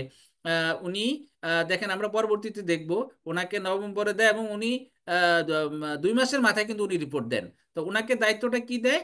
ওনাকে দায়িত্বটা দেয় যে আপনি একটা কাজ করেন, আপনি দুবাই ইসলামিক ব্যাংক, তারপরে Faisal Islamic bank of Egypt, Nasser social bank, এই ব্যাংকগুলো আপনি স্টাডি করেন, আপনি এই ব্যাংকগুলো ভিজিট করেন, ভিজিট করে আপনি একটা রিপোর্ট দেন। আচ্ছা, after completing the study mister Hasan submitted A report in January in 1981। আচ্ছা দেখেন, উনি সময় কিন্তু বেশি নেন নাই, নভেম্বরে জানুয়ারিতে উনি রিপোর্টটা সাবমিট করেন। On December 15, 1980, the governor of Bangladesh Bank inaugurated an international seminar on Islamic banking in Dhaka. ওই সময় এই ফাঁকে, ওনার রিপোর্ট দেওয়ার ফাঁকে, 1980 সালের 15ই ডিসেম্বর বাংলাদেশে একটা ইন্টারন্যাশনাল ইসলামিক সেমিনার হয়, ইসলামিক ব্যাংকিং এর উপরে একটা সেমিনার হয়। সেখানে গভর্নর মহোদয় সেটা উদ্বোধন করেন, এবং the governor recommended early introduction of Islamic banking in Bangladesh. এবং ওই জায়গায় উনি ইসলামী ব্যাংকিং দ্রুত চালু করার ব্যাপারে নিজের অভিমত ব্যক্ত করেন। দেখেন জিনিসগুলো কত সুন্দরভাবে ইন লাইন চলে আসতেছে, কেউ কিন্তু এখানে কোনো বাধার সৃষ্টি করছে না। আমরা যে জিনিসগুলো দেখতে পাচ্ছি খুবই স্বল্প সময়ে, এই মনে হয় যেন একটা ম্যাজিকের মতো কাজ করতেছে এই জায়গায়।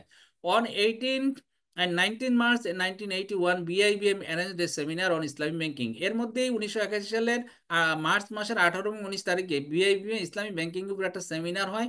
সেখানে বাংলাদেশে যারা ইসলামিক ব্যাংকিং নিয়ে কাজ করছিলেন, তারা ইসলামিক ব্যাংক, আর তখন তো ইসলামিক ব্যাংকার ছিল না, বিভিন্ন ব্যাংকার এবং স্কলাররা সেখানে অংশগ্রহণ করে, এবং বিআইবিএম এর এই ট্রেনিংটা কিন্তু খুবই শ্রদ্ধার সাথে, কৃতজ্ঞতার সাথে এখনো ইসলামিক ব্যাংকেরা স্মরণ করে।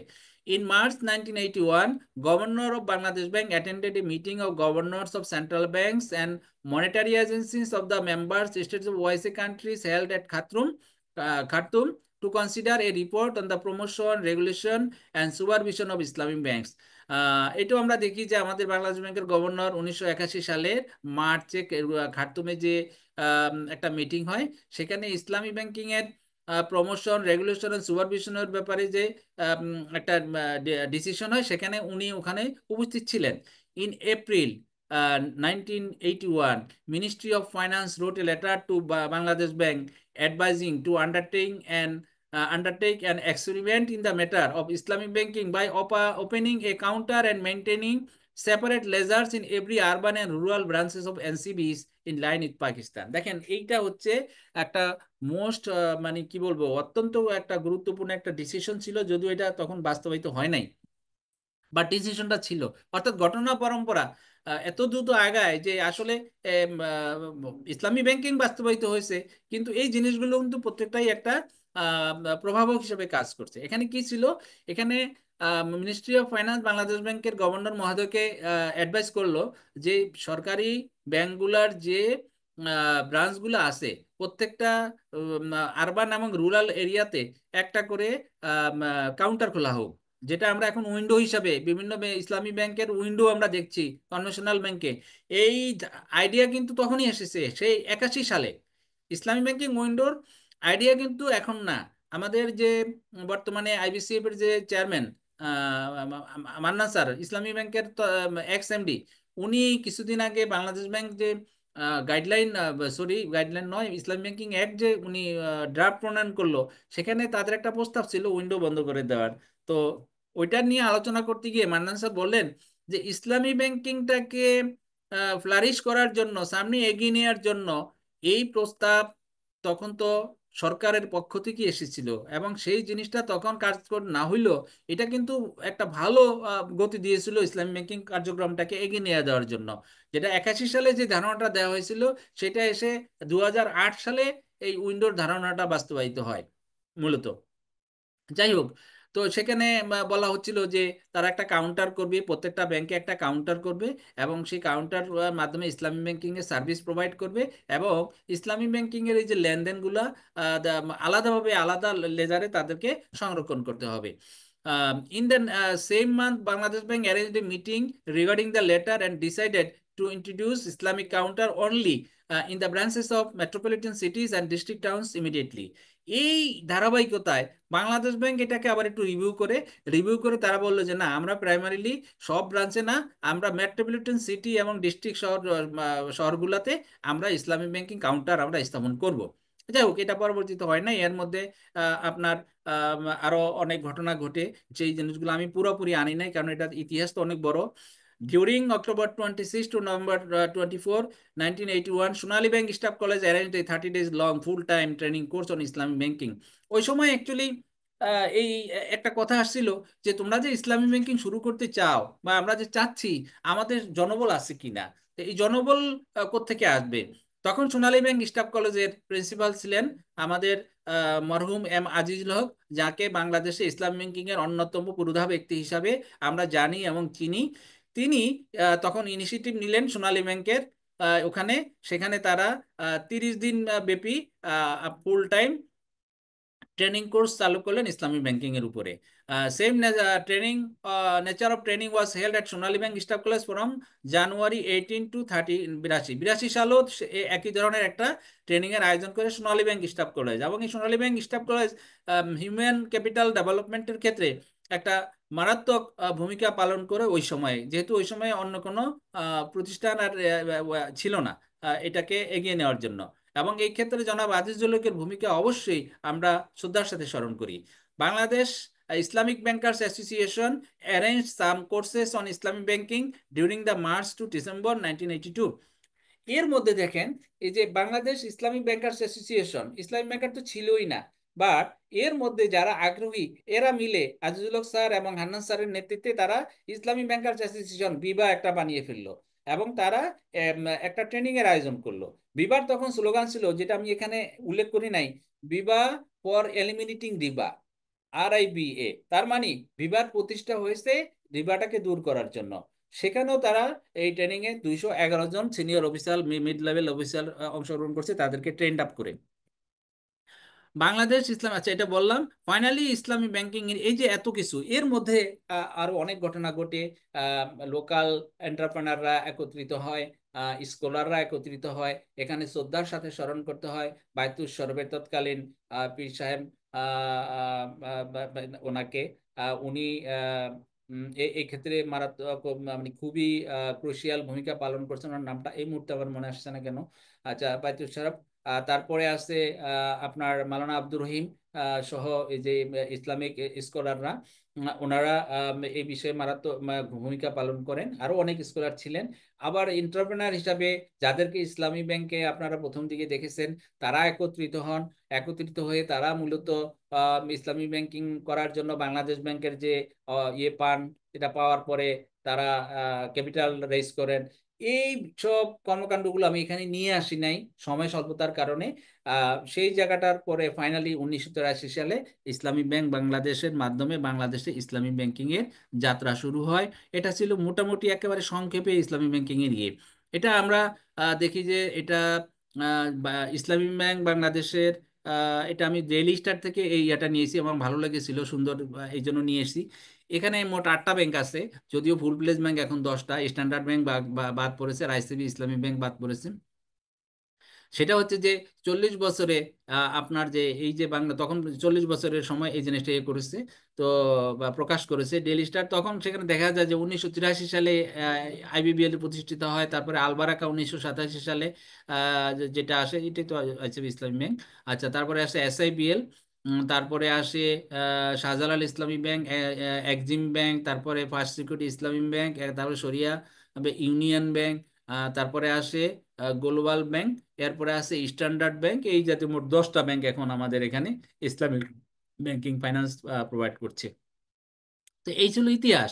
এখন আপনারা যদি দেখেন, এই যে আমরা ইসলামিক ব্যাংকিং করি, আজকে যদি আপনি বাংলাদেশে যে কোনো ব্যাংকেই যান, অলমোস্ট বাংলাদেশে যে 61টা ব্যাংক বা 62টা ব্যাংক আছে, এর মধ্যে 39টা ব্যাংকে ইসলামিক ব্যাংকিং সার্ভিস প্রোভাইড করছে। তো আপনি যদি যে কোনো ব্রাঞ্চে ঢুকেন এদের, দেখবেন যে ইসলামী ব্যাংকিং কাউন্টার আছে। আবার ফুল প্লেস ব্যাংকে গেলেও তো গেছেন, পুরোটাই ইসলামী ব্যাংকিং। তাহলে বাংলাদেশে আমরা যে ইসলামী ব্যাংকিং এর যে ধারাটা দেখতে পাই, রূপটা দেখতে পাই, এখানে 3 ধরনের ইসলামী ব্যাংক আমরা দেখতে পাই। একটা হচ্ছে ফুললি ফ্লেজ, অর্থাৎ এটা পুরাটাই সকল কার্যক্রম এটা ইসলামী ব্যাংকিং। এই ধরনের ব্যাংক আছে বাংলাদেশের মোট 10টা। আরেক কিছু আছে ডুয়াল ব্যাংকিং, অর্থাৎ তারা একই সাথে কনভেনশনাল ব্যাংকিংও করে, ইসলামিক ব্যাংকিংও করে। তো কনভেনশনাল ব্যাংকিং আর ইসলামী ব্যাংকিং করে এরকম আছে মোট 17টা ব্রাঞ্চ খুলে, এরা ব্রাঞ্চ খুলে, শুধু শাখা খুলে। আর কনভেনশনাল ব্যাংকিং মধ্যে ইসলামী ব্যাংকিং করে এরা শাখার মধ্যে শাখা খুলে, অর্থাৎ শাখা আর একটা শাখার মধ্যে শাখা, যেটাকে বলা হচ্ছে উইন্ডো। উইন্ডো খুলে ইসলামী ব্যাংকিং করে 12টা, এরকম একটা শাখার দায়িত্ব, মানে শাখা না, এরকম একটা উইন্ডো ব্যাংকিং এর ডেপুটি চিফের দায়িত্ব আমিও পালন করছি। আপনারা জানেন যে আমার ব্যাংকের নাম ইস্টার্ন ব্যাংক PLC। তাহলে আমরা দেখলাম যে তাহলে এখন একটু খেয়াল করেন, ফুল ফ্লেজ ব্যাংকের কি, এখানে তার পুরো কার্যক্রম ইসলামিক। হ্যাঁ, এখানে সে কোনো কনভেনশনাল সেবা প্রদান করে না। ব্রাঞ্চ বেসড ইসলামিক ব্যাংকিং কি, এখানে তারা কনভেনশনালের সাথে ইসলামিক ব্যাংকিং সার্ভিস প্রোভাইড করে। সেখানে তাদের আলাদা লেজার, আলাদা ব্যালেন্স শিট, আলাদা পিএলএস অ্যাকাউন্ট, আলাদা ফান্ড ম্যানেজমেন্ট, এগুলো সবই তারা ফলো করে। তারা আলাদা সফটওয়্যার তাদের রয়েছে, এটাও তারা ফলো করে। কিন্তু শাখাটা আলাদা, এই শাখাটার মধ্যে অন্য কোনো আর সার্ভিস থাকে না। আরেকটা হইলো শাখার মধ্যে শাখা, সেটা হচ্ছে উইন্ডো। এই জায়গাটাও দেখেন, শাখার মধ্যে শাখা হলো, এরাও তাদের স্বতন্ত্র অস্তিত্ব বজায় রেখে সার্ভিসটা প্রোভাইড করছে। সেটা হচ্ছে যে এই জায়গায় ইসলামী ব্যাংকিং এর লোকগুলো আলাদা, ইসলামী ব্যাংকিং এর টেলার আলাদা, ইসলামী ব্যাংকিং এর ভল্ট আলাদা, ইসলামী ব্যাংকিং এর ব্যালেন্স শিট আলাদা, ইসলামী ব্যাংকিং এর পিএলএস আলাদা, ফান্ড ম্যানেজমেন্ট আলাদা। এবং ফান্ড কোনো না কোনোভাবে ইসলামী ব্যাংকিং এর ফান্ড কনভেনশনাল ব্যাংকিং এ রাখার কোনো সুযোগ নাই, বাংলাদেশ ব্যাংক সেই সুযোগ দিচ্ছে না। আচ্ছা, কেউ যদি এটার ব্যত্যয় করে সেটা একান্তই তার নিজস্ব, বাট এটা হচ্ছে লিটারেলি এটা করা যায় না। তাহলে আমরা এই যে বাংলাদেশি ইসলামী ব্যাংকিং এর যে ধারা দেখলাম 3 ধরনের, এটা আমরা মোটামুটি একটা ধারণা নিলাম। তাহলে আপনারা যদি কেউ দেখেন যে কনভেনশনাল ব্যাংক, ইবিএল এর কনভেনশনাল ব্যাংক ইসলামী ব্যাংকিং সার্ভিস প্রোভাইড করছে, তারা উইন্ডোর ওপেনিং এর মাধ্যমে সার্ভিস প্রোভাইড করছে। এবং এই উইন্ডো কিংবা শাখা যেটাই আপনি করেন না কেন, এটার জন্য অবশ্যই বাংলাদেশ ব্যাংকের আপনার অনুমোদন নিতে হচ্ছে। বাংলাদেশ ব্যাংকের লাইসেন্স প্রাপ্তি ছাড়া কোনো ব্যাংক কোনো উইন্ডো কিংবা ইসলামী ব্যাংকিং শাখা খুলতে পারবে না, পারে না। এখন এখানে আমি যে লিস্টটা দেখাচ্ছি, ফুল প্লেস ব্যাংক আছে 10টা, সেটা আপনারা জানেন, অলরেডি বলে ফেলেছি। আর 19টা, 17টা আছে এখানে আমাদের শাখা এবং উইন্ডো দুইটাই মাধ্যমে যারা দিচ্ছে, 17টা ব্যাংক। এর মধ্যে এবি ব্যাংক আছে, সিটি ব্যাংক আছে, আইএফআইসি ব্যাংক আছে, ইউনাইটেড কমার্শিয়াল ব্যাংক আছে, পূবালী ব্যাংক আছে, ন্যাশনাল এনসিসিবিএল আছে, প্রাইম ব্যাংক আছে, সাউথ ইস্ট ব্যাংক আছে, ঢাকা ব্যাংক আছে, Mercantile, One Bank, Bangladesh Commerce Bank, the Premier Bank, Jamuna Bank, Bank Alfalah, NRB and Bengal Commercial Bank. আর যারা উইন্ডো অর্থাৎ শাখার মধ্যে শাখা খুলতেছে এরকম 10টা 12টা, এর মধ্যে অগ্রণী ব্যাংক আছে, রূপালী ব্যাংক আছে, সোনালী আছে, স্ট্যান্ডার্ড চার্টার্ড আছে, এসসিবি, তারা উইন্ডো, তারা কিন্তু শাখা না। ইস্টার্ন ব্যাংক পিএলসি, যেখানে আমি আছি, mutual trust bank PLC, bank Asia যেখানে আমি ছিলাম, trust bank, NRBC, south East bank, south Bangla bank, মেঘনা ব্যাংক অ্যান্ড মিডল্যান্ড ব্যাংক, এই 12টা ব্যাংক। তো আমরা এখানে দেখতেছি যে এদের টোটাল ব্রাঞ্চ আছে ইসলামী ব্যাংকিং এর বাংলাদেশে টোটাল 1724টা। হুম, সবচেয়ে বেশি ব্রাঞ্চ আছে 398টা, যদিও ইসলামী ব্যাংক সম্ভবত এখন 400 পার হয়ে গেছে। আট 800 828টা উইন্ডো আছে মোট, উইন্ডো বেস ব্যাংকগুলার। তো এই ছিল বাংলাদেশের ইসলামী ব্যাংকগুলার উইন্ডো এবং ফুল প্লেস ব্যাংকগুলার চিত্র। আর এখানে আরেকটা জিনিস আমরা দেখি যে এটা বাংলাদেশ ব্যাংকের স্ট্যাটিস্টিক ডিপার্টমেন্ট, তারা প্রত্যেক মাসেই একটা রিপোর্ট বের করে ইসলামী ব্যাংকিং এর উপরে। তো সেই যে জায়গা থেকে আমি এইটা নিয়ে এসেছি। সেখানে আপনারা দেখেন যে অক্টোবর ডিসেম্বর 2024 সালে টোটাল ডিপোজিট ছিল সকল ব্যাংকের, হ্যাঁ, এখানে বিলিয়ন, মানে 1,17,767 বিলিয়ন, হ্যাঁ, আপনার ছিল ডিপোজিট। তার মধ্যে ইসলামী ব্যাংক, সবগুলো ইসলামী ব্যাংকের ডিপোজিট ছিল 4,397 বিলিয়ন, অর্থাৎ টোটাল ডিপোজিটের 24.75 দখল করে আসছে ইসলামী ব্যাংকগুলা। আর টোটাল ইনভেস্টমেন্ট বা লোনের 28.15 দখল করে আছে ইসলামী ব্যাংকগুলা। আচ্ছা, এটা ছিল অক্টোবর ডিসেম্বর 2024-এ। আহ, আচ্ছা সরি, এটা রিসার্চ ডিপার্টমেন্ট থেকে, এটা স্টেট ম্যানেজমেন্ট, হ্যাঁ, হ্যাঁ, ইয়া থেকে আনা। আচ্ছা, তারপরে রেমিটেন্সে 36.76% ইসলামী ব্যাংকগুলা, অর্থাৎ এতগুলি ব্যাংক, তার মধ্যে ইসলামী ব্যাংকগুলোর মাধ্যমে আসতেছে 36.7%। আর আপনার ব্রাঞ্চের সবগুলো ব্রাঞ্চের 15% হচ্ছে ইসলামী ব্যাংকের। আর এগ্রিকালচারের ক্রেডিটের 17.4% হচ্ছে ইসলামী ব্যাংকগুলার। তো আমরা আমাদের জন্য গুরুত্বপূর্ণ ফিগার হচ্ছে যে আমরা আসলে ডিপোজিটের 24%, বাংলাদেশের টোটাল ডিপোজিটের 24% ইসলামী ব্যাংকিং এর, টোটাল ফাইন্যান্সিং এর 28% ইসলামী ব্যাংকিং এর। এই জায়গায় এসে আবার আপনারা যদি একটু দেখেন যে এই যে ইসলামী ব্যাংকগুলোর আবার নিজের মধ্যে তাদের অবস্থান কি। ইসলামী ব্যাংকগুলোর নিজের মধ্যে ডিপোজিটের ক্ষেত্রে সবচেয়ে বেশি ডিপোজিট অবভিয়াসলি ইসলামী ব্যাংক বাংলাদেশের। আপনারা দেখেন আইবিবিএল টোটাল ডিপোজিটের 35.28%। অর্থাৎ আমরা যদি টোটাল ডিপোজিটকে একটা পাই হিসাবে ধরি, সেই পাইয়ের 35.28% হচ্ছে আইবিবিএল এর। আর তারপরে আমরা দেখতে পাচ্ছি 35-এর পরে 10 সম্ভবত বেশি আল আরাফা। আল আরাফা হচ্ছে 10.31%। তারপরে এক্সিম ব্যাংক 9.18%। তারপরে শাহজালাল ইসলামী ব্যাংক না, ফার্স্ট সিকিউরিটি ইসলামী ব্যাংক শাহজালালকে বিট করছে। ফার্স্ট সিকিউরিটি ইসলামী ব্যাংক 8.82% ইত্যাদি। তো এই জায়গাটায় আমরা দেখলাম যে এই 10টা ব্যাংকগুলার অবস্থা। আর দেখেন আপনারা, আমরা অনেক সময় একটা হীনমন্যতায় ভুগি যে ইসলামিক উইন্ডো বা ব্রাঞ্চ যদি অ্যালাউ করা হয় তাহলে বোধহয় ফুল প্লেস ব্যাংকগুলা ক্ষতিগ্রস্ত হবে। দেখেন এই যে 100% যদি আমরা টোটাল ডিপোজিট ধরি, তার মাত্র 12% ডিপোজিট দখল করে আছে ইসলামিক উইন্ডো এবং শাখাগুলা।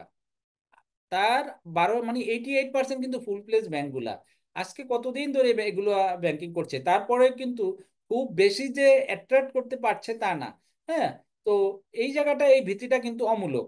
আমি মনে করি এই যে যারা মনে করছে বাংলাদেশে যে এই উইন্ডোগুলাকে যদি কাজ করতে দেওয়া হয় তারা ফুল প্লেজ ব্যাংকগুলোর জন্য হুমকি হয়ে দাঁড়াবে, আসলে বিষয়টা এরকম না। আর ইসলামিক অর্থনীতি তো অলওয়েজ কোঅপারেশনের, নট কম্পিটিশনের। আপনি যদি কম্পিটিশন ধরেন তাহলে ইসলামিক অর্থনীতিতে এটা ইসলামিক অর্থনীতির ভাষা না। ইসলামিক অর্থনীতির ভাষা হচ্ছে কোঅপারেশন। যে কোঅপারেশন আপনি করেন, করলে আপনি দেখবেন যে এটা কোনোভাবেই এটা ফুল প্লেস ব্যাংকের জন্য ইয়ে হবে না। বরং এই কয়দিন আগে গত বৃহস্পতিবারে একটা রিপোর্ট এসেছে ডেইলি স্টারে সম্ভবত, যে আহ, মানুষজন যখন এই কিছু কিছু ব্যাংকে গভর্নেন্স ইস্যুতে প্রশ্ন সৃষ্টি হলো, তাদের কিছু ফাইন্যান্স বা ইনভেস্টমেন্ট ভিন্ন খাতে চলে গেল, তখন মানুষজন আসলে অল্টারনেটিভ খুঁজতেছিল। এখন অল্টারনেটিভ খোঁজার জন্য তারা চলে গেল কনভেনশনালের মধ্যে যে ইসলামী ব্যাংকিং, সেখানে কিছু সব কিছু গেছে তা কিন্তু না। তো এই যে গেছে, এই জায়গাটা কিন্তু থাকার দরকার ছিল, না হলে কি হইতো জানেন? না হলে এই ডিপোজিট গুলো কিন্তু তারা ওই জায়গাটা রাখতো না, তখন বাধ্য হয়ে কিন্তু চলে যেত কনভেনশনালে সুদী সিস্টেমে। তো সুদী সিস্টেম থেকে বাঁচার জন্য তারা যে অন্তত একটা পকেট তো পেলো। তো এই জিনিসগুলো মাথায় রেখে আমাদের আসলে সকলেরই উচিত কনভেনশনালের মধ্যে ইসলামী ব্যাংকিং এর বিরোধিতা না করা, বরং কি করলে, যে সন্দেহগুলো সাধারণ মানুষের মধ্যে থাকে, কি করলে ইসলামী ব্যাংকিং কনভেনশনালের মধ্যে আরো বেশি ইসলামিক হবে, সেই পরামর্শটা দেওয়া উচিত। এবং ইসলামী ব্যাংকিং কনভেনশনালের মধ্যে শুধু বাংলাদেশের ক্রিয়েশন না, এটা সারা বিশ্বব্যাপী এটা চলছে। তো আমরা মোটামুটি এই দেখলাম বাংলাদেশে ইসলামী ব্যাংকিং এর চিত্র। এরপরে আমরা দেখতেছি আমাদের সময়ও প্রায় শেষ হয়ে আসতেছে। আমরা বাংলাদেশে যে ইসলামী ব্যাংকিং করছি, আমরা এখানে কি লিগ্যাল এবং রেগুলেটরি সাপোর্ট পাচ্ছি, আমাদের কি কি ফ্রেমওয়ার্ক আছে। আমরা জানি যে 2009 সালে বাংলাদেশ ব্যাংক একমাত্র ইসলামিক মানে এখন পর্যন্ত একমাত্র যে গাইডলাইন, ইসলামী ব্যাংকিং গাইডলাইন চালু করেছে তারা, করেছিল, সেটা এখন তারা রিভিউতে আছে। গত 2019 সাল থেকে রিভিউতে আছে। হোপফুলি তারা এটা এবছর রিলিজ করতে পারবে। তো এই গাইডলাইনটা আগে তো তাও ছিল না। আগে ইসলামী ব্যাংক শুধু গাইডলাইন ছাড়া 1983 সালে ইসলামী ব্যাংক যখন শুরু হলো, ইসলামী ব্যাংকের কোনো গাইডলাইন ছিল না। সেই গাইডলাইন ছাড়াই ইসলামী ব্যাংক যাত্রা শুরু করে। সেই জায়গাটায় 2009 সালে এসে একটা গাইডলাইন পায় মন্দের ভালো। এরপরে বাংলাদেশ ব্যাংক আবার এটা ফিল করে যে না, এই গাইডলাইনটাকে রিভিউ করা দরকার। তারা এই কাজটি নিয়ে কাজ করছে ইন্ডাস্ট্রির বিভিন্ন স্টেক হোল্ডারদের মতামত নিয়ে। এটা ফাইনাল একটা রূপ ধারণ করতে যাচ্ছে, হোপফুলি আমরা পেয়ে যাব খুব শীঘ্রই। এরপরে বাংলাদেশ ব্যাংকের আরেকটা যুগান্তকারী উদ্যোগ, এটা বাংলাদেশ ব্যাংকই নিয়েছে। বিভিন্ন মহলের দাবি ছিল সত্য, কিন্তু বাংলাদেশ ব্যাংক নিজেও তারা এই জিনিসটা ফিল করেছে। তারা Islamic banking act, Islamic bank company act প্রণয়নের কাজ হাতে নিয়েছে এবং অলরেডি একটা ড্রাফট তৈরি করে তারা বিভিন্ন স্টেক হোল্ডারদের মাঝে বিতরণ করেছে। শুধু স্টেক হোল্ডার না, এটা ওয়েবসাইটে অ্যাভেলেবেল করে দিয়ে সকল ধরনের মানুষের কাছেই তারা মতামত সংগ্রহ করেছে। এবং সেই মতামতগুলো কম্পাইল করে তারা এই জিনিসটা আবার স্টেক হোল্ডারদের সাথে বসবে, এটুক জানি। দেন তারা এই জিনিসটা ফাইন্যান্স মিনিস্ট্রিতে পাঠাবে। ফাইন্যান্স মিনিস্ট্রি এটা দেখার পরে এইটা আবার চলে যাবে আপনার ইয়েতে, আইন মন্ত্রণালয়ে।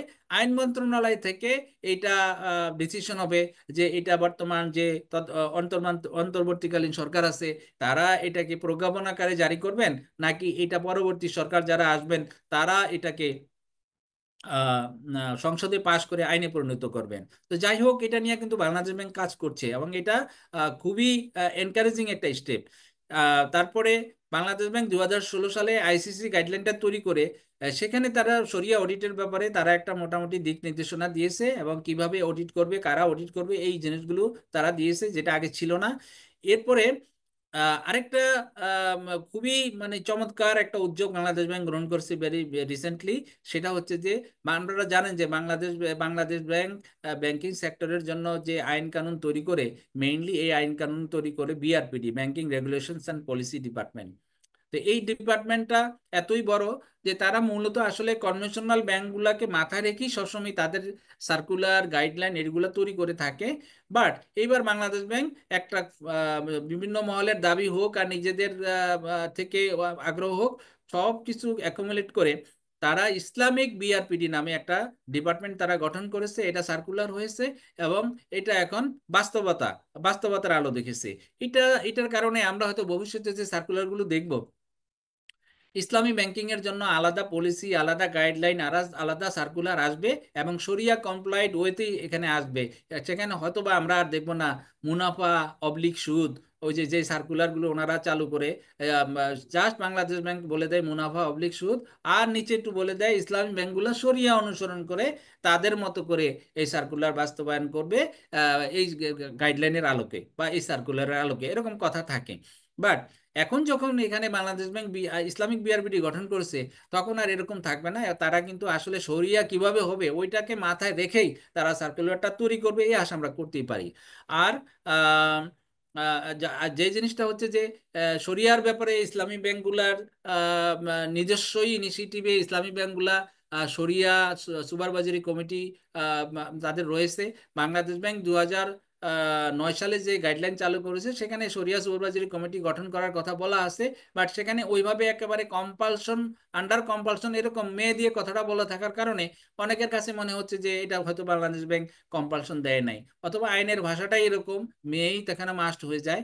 যাই হোক, তো এই রেগুলেটরির বাইরে এটাকে আরেকটা কন্ট্রোল হিসাবে বিভিন্ন ব্যাংকের শরিয়া সুপারভাইজারি কমিটি আছে।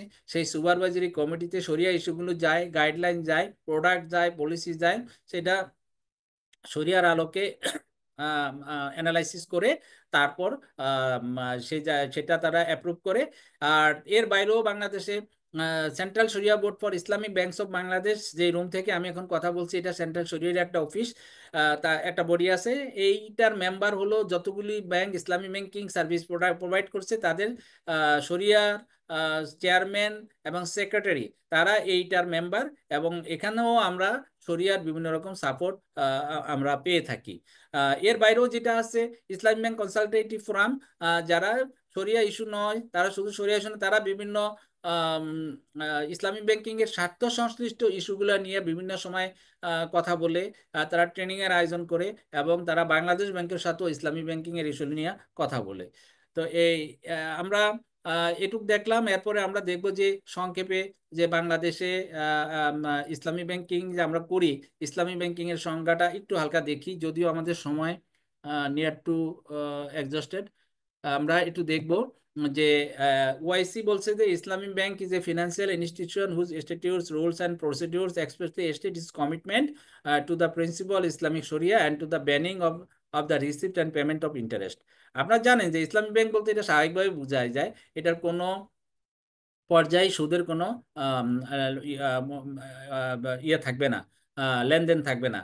তো এখানে ওয়াইসি যে সংজ্ঞাটা দিয়েছে সেখানে কিন্তু তারা ওই কথাটাই বলেছে, যে আহ, ইসলামিক ব্যাংক হচ্ছে সেটা যার প্রত্যেকটা নিয়ম নীতি আইন কানুন প্রসেস সব কিছু হবে শরিয়া অনুযায়ী, এবং তার লেনদেনের কোথাও শরিয়া ইয়ে থাকবে না, আপনার ইন্টারেস্ট থাকবে না।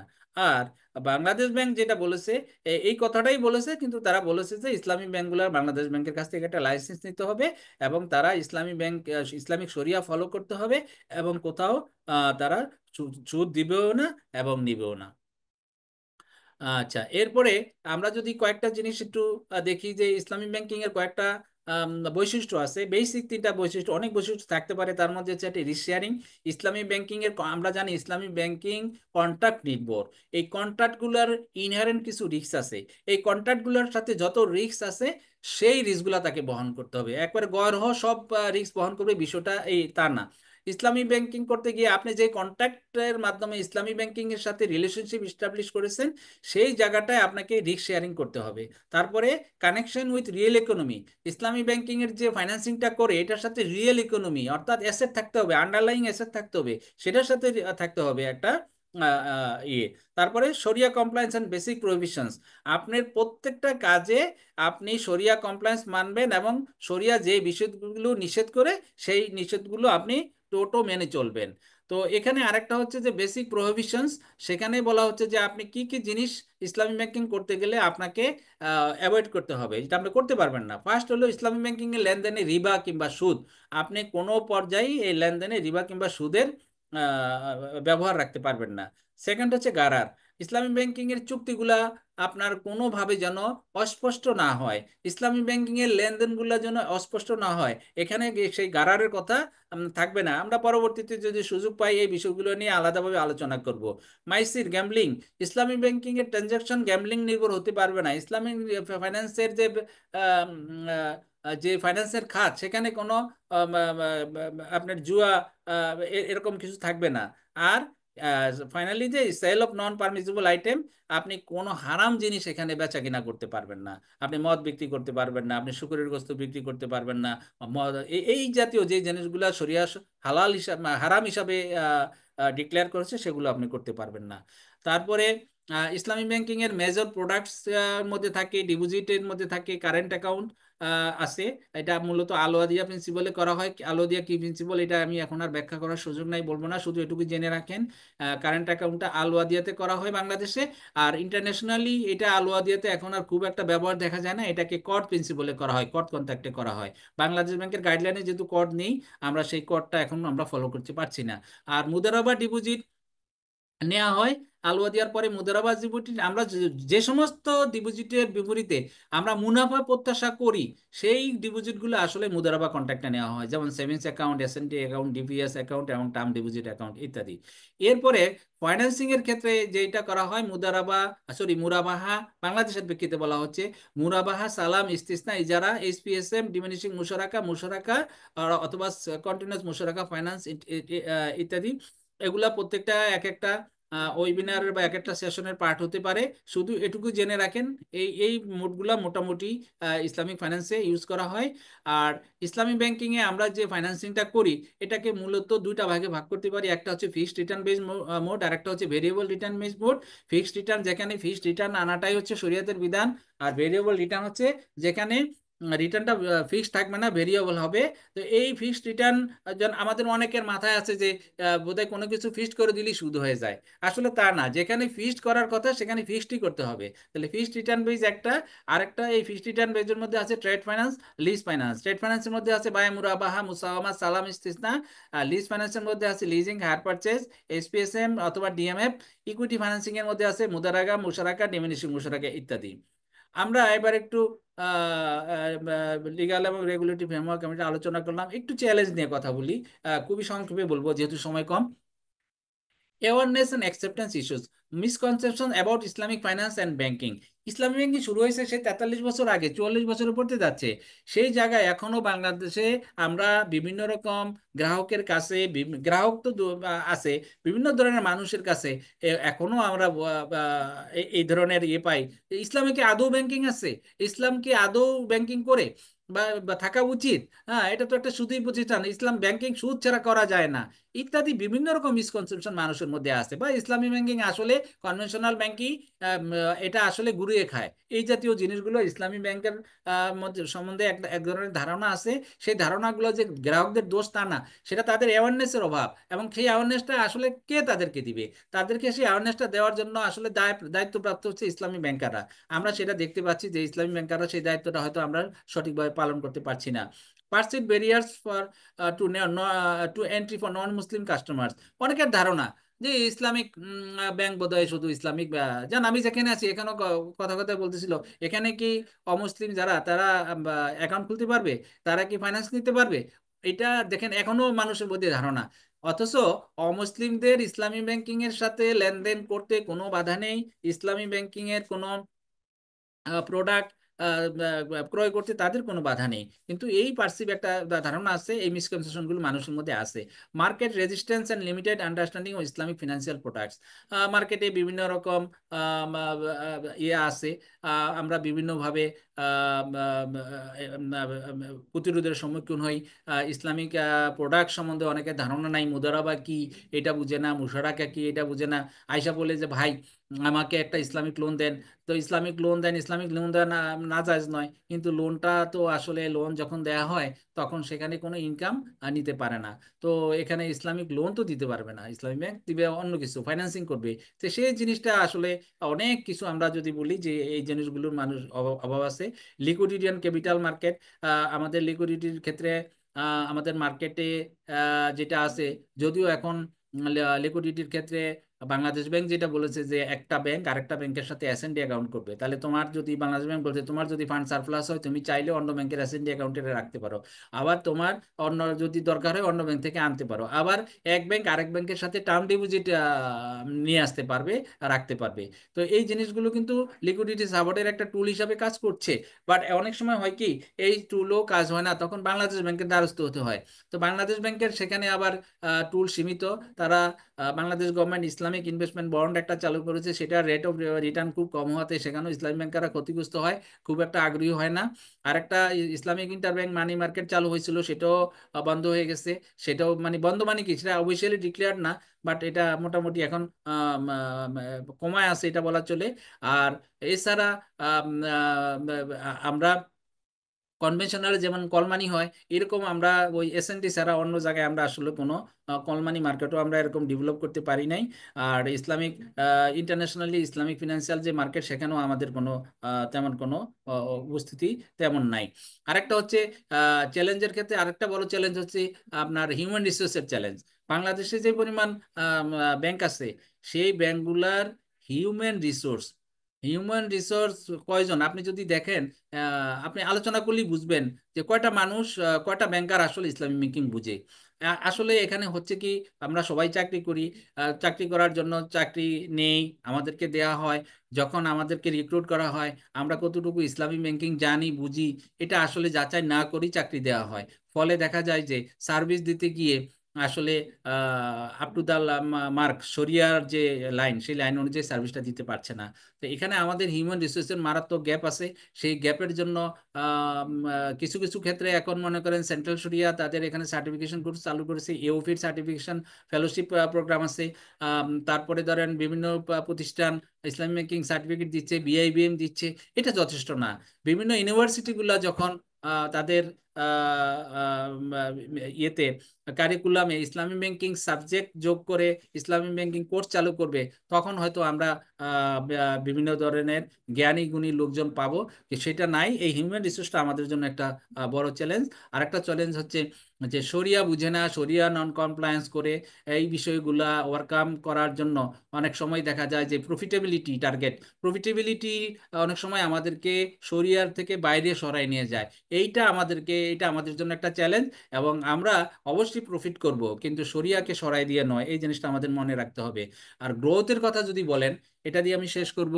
গ্রোথ এত বড় একটা রাষ্ট্র, যার 90%, 18 কোটি যদি মানুষ ধরেন, তার 90% হচ্ছে মুসলমান। সেই জায়গায় মাত্র 28% জায়গা দখল করে আছে ইসলামিক ব্যাংকিং। তাইলে ইসলামী ব্যাংকিং এর পটেনশিয়ালিটি কতটুকুই, আর মানে আমার এখনো 72% জায়গা দখল করার আমার ইচ্ছা আছে, বা আমার সুযোগ আছে।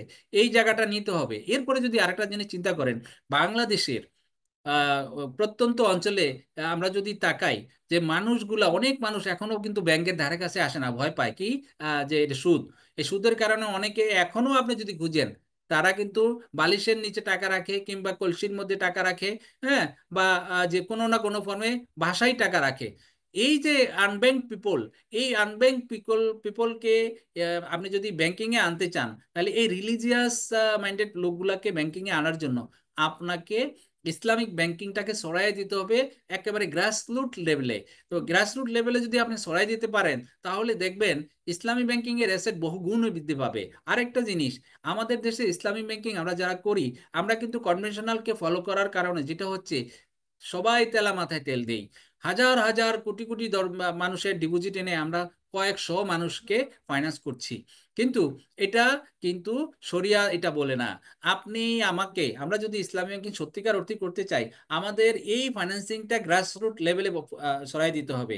এখন ডিজিটাল ব্যাংকিং চলে আসছে।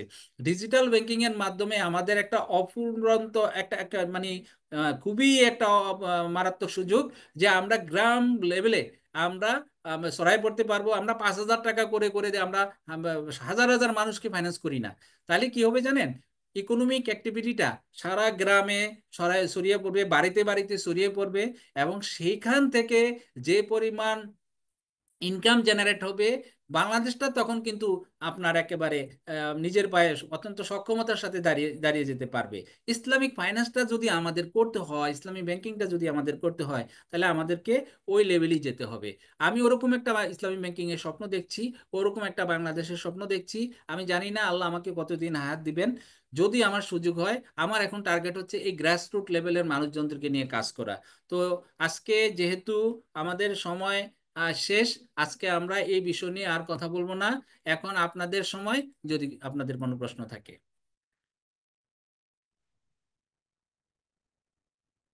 অনেক ধন্যবাদ মিজান ভাই আপনাকে। আপনার আহ, গত এক এক থেকে প্রায় 1.5 ঘন্টা ইনসাইটফুল সেশন, আমরা অনেক কিছু আসলে জানতে পেরেছি। ইট ওয়াজ রিয়েলি রিয়েলি হেল্পফুল। আমাদের যারা অডিয়েন্স আছেন, আপনাদেরকে কাইন্ডলি একটু রিকোয়েস্ট করছি, আপনাদের কোনো প্রশ্ন থাকলে মিজান ভাইকে জিজ্ঞেস করতে পারেন রিগার্ডিং টুডেজ টপিক। জি, আসসালামু আলাইকুম রহমতুল্লাহ স্যার। আমি শাহজালাল ইসলাম ব্যাংক থেকে মেহরুল ইসলাম রিয়াদ। হ্যাঁ, কেমন আছেন? কেমন আছেন? স্যার আছি আলহামদুলিল্লাহ স্যার, ভালো আছে। স্যার আমি আলহামদুলিল্লাহ আজকে এই সেশন থেকে স্যার ইসলাম ব্যাংকের খুঁটিনাটি ইতিহাসের খুঁটিনাটি অংশ আলহামদুলিল্লাহ আজকেই প্রথম জানলাম। আমার হয়তো জানার গ্যাপ ছিল, অনেক এরকম অনেক কিছু আজকে জানতে পারছি স্যার। তো একটা মানে আহ, হতাশার কথা বলবো কিনা জানি না, মানে বিভিন্ন পরিসংখ্যানে দেখছি বাংলাদেশ ব্যাংক, সরি আমাদের বাংলাদেশে বাংলাদেশে ইসলামী ব্যাংকিং ব্যবস্থা দশম অথবা 11তম বা 12তম অবস্থায় আছে। এটা পরিসংখ্যানের দিক থেকে আমাদের জন্য খুবই হয়তো খুশির দিক। কিন্তু স্যার আমার প্রশ্নটা যে জায়গায়, বাংলাদেশে আমরা ইসলামী ব্যাংকিং এর যে কোয়ালিটি দেখতেছি, বিশ্বের বিভিন্ন অন্যান্য দেশের যে ইসলামী ব্যাংকিং ব্যবস্থা, ওনাদের কোয়ালিটির কি অবস্থা স্যার? এই জিনিসটা জানা আছে কিনা বা জানা কোনো ওয়ে আছে কিনা স্যার? আমার আপনি, প্রশ্ন হচ্ছে কোয়ালিটিটা নিয়ে স্যার। জি, আপনি আপনি যে ওই আইডিবির যে স্লাইডটা দেখিয়েছিলাম, সেখানে ওরা কিন্তু ওই কোয়ালিটি দেখতে গভর্নেন্স সহ কয়েকটা 5টা ইন্ডিকেটর এনেই স্যার বাংলাদেশকে 11 নম্বরে নিয়ে এসেছে।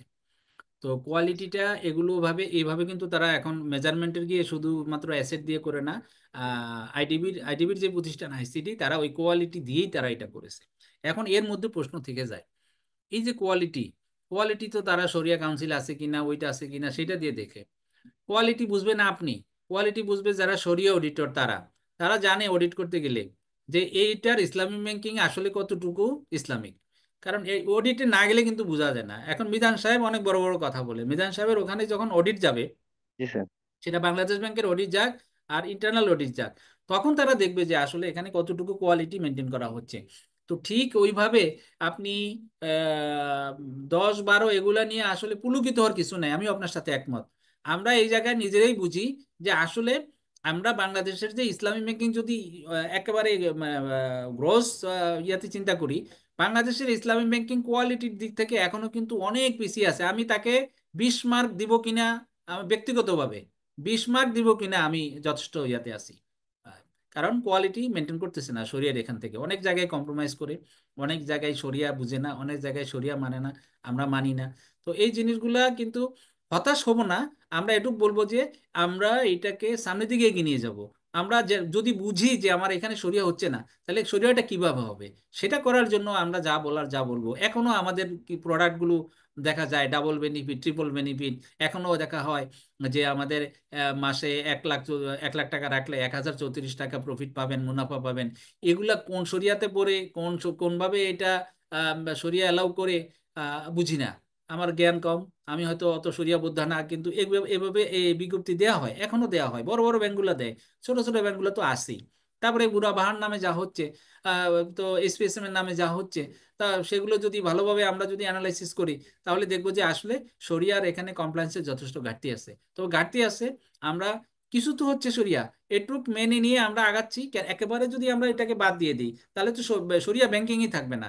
তো এই কারণে আমার বক্তব্য হচ্ছে যে আমরা যদি বুঝি, যার যার ব্যাংকে, আপনার ব্যাংকে আপনি, আমার ব্যাংকে আমি, খালেদ ভাই যদি কোনো ব্যাংকের কর্মকর্তা না হন, উনি যদি অন্য ব্যাংকে ব্যাংকিং করেন, তাহলে ওই জায়গায় শরিয়ার যদি কোনো ব্যর্থ দেখেন, বলে বলবেন যে ভাই আপনার এখানে তো শরিয়া ব্যাংকিং করার জন্য আসছি, আপনি কেন আমাকে এই ধরনের ইয়ে দিচ্ছেন।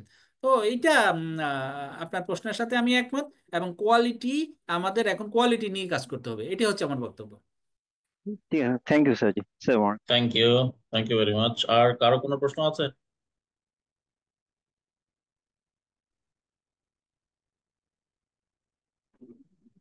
আসসালামু আলাইকুম। ওয়ালাইকুম আসসালাম। স্যারের সাথে আমার কাজ করার সুযোগ হয়েছিল। আমি শাখাওয়াত, মিউচুয়াল ট্রাস্ট ব্যাংকের একজন শাখা ম্যানেজার। জি, কেমন তো আছেন? আলহামদুলিল্লাহ, ইন্টারনাল প্রশ্ন আমি করছি না। তো বাসা সব ভালো আছে আশা করি।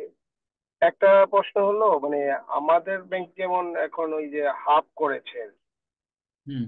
এইখানে গভর্নমেন্ট বা বাংলাদেশ ব্যাংক থেকে ফুল প্লেজারে ইয়ে দিচ্ছে না কেন স্যার? এটা যদি একটু শেয়ার করতেন। ফুল আমার মনে হয় ফ্লেজ। এটা তো অর্থ ফুল প্লেজারে, মানে ইসলামী ব্যাংকের যেমন এক্সিম ব্যাংকে হয়তো ইসলামী ব্যাংক, শাহজালাল ব্যাংকে ইসলামী ব্যাংকের আওতায় নিয়ে আসছে ডিরেক্ট। যেমন কনভেনশনাল হচ্ছে আমাদের এখানে, হাবের আওতা ইসলামী ব্যাংকিং হচ্ছে। তো এই ক্ষেত্রে ওই মানে বাংলাদেশ ব্যাংক বা গভর্নমেন্টের পলিসি অনুযায়ী যদি ইসলামী ব্যাংক পদ্ধতিতেই করে দেয়, তো এটা তো আমাদের অর্থনীতির জন্য ভালো। এটা এই উদ্যোগ নিচ্ছে না কেন গভর্নমেন্ট? আমরা আমরা ওই যখন আলোচনা করেছি, আমরা দেখেছি যে বিশ্বে উইন্ডোর মাধ্যমে ইসলামী ব্যাংকিং করার একটা ইয়ে আছে। অপশন এখন আছে, হ্যাঁ। এখন এটা না জায়েজ না। এখন প্রশ্ন হচ্ছে মিউচুয়াল ট্রাস্ট ব্যাংক ফুল ফ্লেজ হবে কিনা, কিংবা ইবিএল ফুল ফ্লেজ হবে কিনা, এটা ডিসিশন ফার্স্ট আসতে হবে ব্যাংকের বোর্ড অফ ডাইরেক্টরসের বা শেয়ার হোল্ডারদের কাছ থেকে। তারা এজিএমএ পাস করবে যে না, আমার ব্যাংকটাকে আমি পূর্ণাঙ্গ ইসলামী ব্যাংকিং এ রূপান্তর করব। তারপরে এটা বাংলাদেশ ব্যাংকে যেতে হবে। বাংলাদেশ ব্যাংকে গেলে বাংলাদেশ ব্যাংক তখন পাস করবে কি করবে না, এটা বাংলাদেশ ব্যাংকের তখন ইস্যু, বিভিন্ন রকম পরীক্ষা দিতে হয় ওখানে।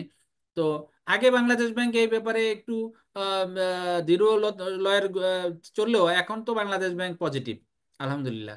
তো আমার মনে হয় যদি কোনো ব্যাংক মনে করে যে আমরা পূর্ণাঙ্গ ইসলামী ব্যাংকিং এ যাব, সেই সিদ্ধান্ত নিয়ে যদি বাংলাদেশ ব্যাংকে জানায়, হোপফুলি বাংলাদেশ ব্যাংক এক্ষেত্রে পজিটিভ রেসপন্স করবে। আমি এটাতে এখন পর্যন্ত আমি ইতিবাচক। ডিসিশন নিতে হবে ব্যাংকের শেয়ার হোল্ডারদেরকে। আচ্ছা, বুঝতে পারছি। ধন্যবাদ স্যার। আজকে আমাদের সময় এমনিতে শেষ।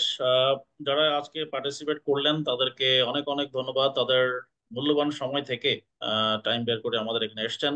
আমাদের ডেফিনেটলি মিজান ভাইকে স্পেশাল থ্যাঙ্কস। উনি ওনার এত ব্যস্ত সময়ের মধ্যে থেকেও আমাদেরকে সময় দিলেন, আমাদের জ্ঞান বাড়ানোর জন্য সময় দিলেন। আমাদের আসলে আরো অনেক জানতে হবে। আমরা যারা আহ, ইসলামিক ব্যাংকিং এর কনজিউমার বলি বা ইসলামিক ব্যাংকিং এর সাথে আছি ডিরেক্টলি ইনডিরেক্টলি, তাদের প্রত্যেকেই আসলে কাইন্ডলি একটু সবাই মিউট করবেন জি। আহ, প্রত্যেকেই আসলে ইসলামিক ব্যাংকিং এবং ইসলামিক ফাইন্যান্সের যেই প্রোটোকলস গুলো আছে, নিয়ম নীতি আছে, গাইডলাইন্স গুলো আছে, বিশেষ করে রেগুলেটর যে গাইডলাইন গুলো দিয়ে থাকে, সারিয়া বোর্ড থেকে যে গাইডলাইন গুলো এসে থাকে, এগুলো সম্পর্কে এবং প্রোডাক্ট সার্ভিস সম্পর্কে জানা খুবই দরকার। স্পেশালি আমরা যারা মনে করি এই ইসলামিক ধারা বা ইসলামিক শরিয়া অনুযায়ী যে ব্যাংকিং বা ফাইন্যান্স আছে সেটা আমাদের জীবনের জন্য, ব্যবসার জন্য বেনিফিশিয়াল হতে পারে। তো আবারও সবাইকে ধন্যবাদ জানাচ্ছি। সবাই ভালো থাকেন, সুস্থ থাকেন। আমি আমাদের পরবর্তী যে প্রোগ্রাম আছে স্কিল স্কিল হাব বাংলাদেশের ব্যানারে, সবাইকে সেই প্রোগ্রামে আমন্ত্রণ জানাচ্ছি। ধন্যবাদ। আসসালামু আলাইকুম। স্যার একটা কথা ছিল sir sir sir sir of হয়ে গেছে ভাইয়া। হ্যাঁ হ্যাঁ শিওর বলেন। মিজান স্যার, মিজান স্যারকে প্রথমে হলো আমি ইয়ার পক্ষ থেকে আমরা যারা ছিলাম ওদের পক্ষ থেকে আমি ধন্যবাদ। আমি নিজে অনেক কিছু শিখলাম। বেসিক্যালি মিজান ভাইয়ের সাথে আমার ডিরেক্ট কাজ করা হয়েছে, বাট আজকে মনে হলো যে আরো নতুন কিছু শিখলাম আর কি। তো মিজান ভাই যে শীটগুলা ইয়া করলেন এগুলা একটু শেয়ার করার মতো কিনা আমাদেরকে। আর স্পেশালি আপনাদেরকে থ্যাংক যারা এটা অর্গানাইজ করেছেন অ্যালং উইথ মিজান স্যারকেও আর কি। থ্যাংক ইউ আমার তরফ থেকে। যদি শেয়ার করা যায় একটু শেয়ার করবেন। হ্যাঁ, আমি আমি খালেদ ভাইকে এটা হোয়াটসঅ্যাপে দিয়ে দিব। খালেদ ভাই আপনাদেরকে শেয়ার করে দিবেন।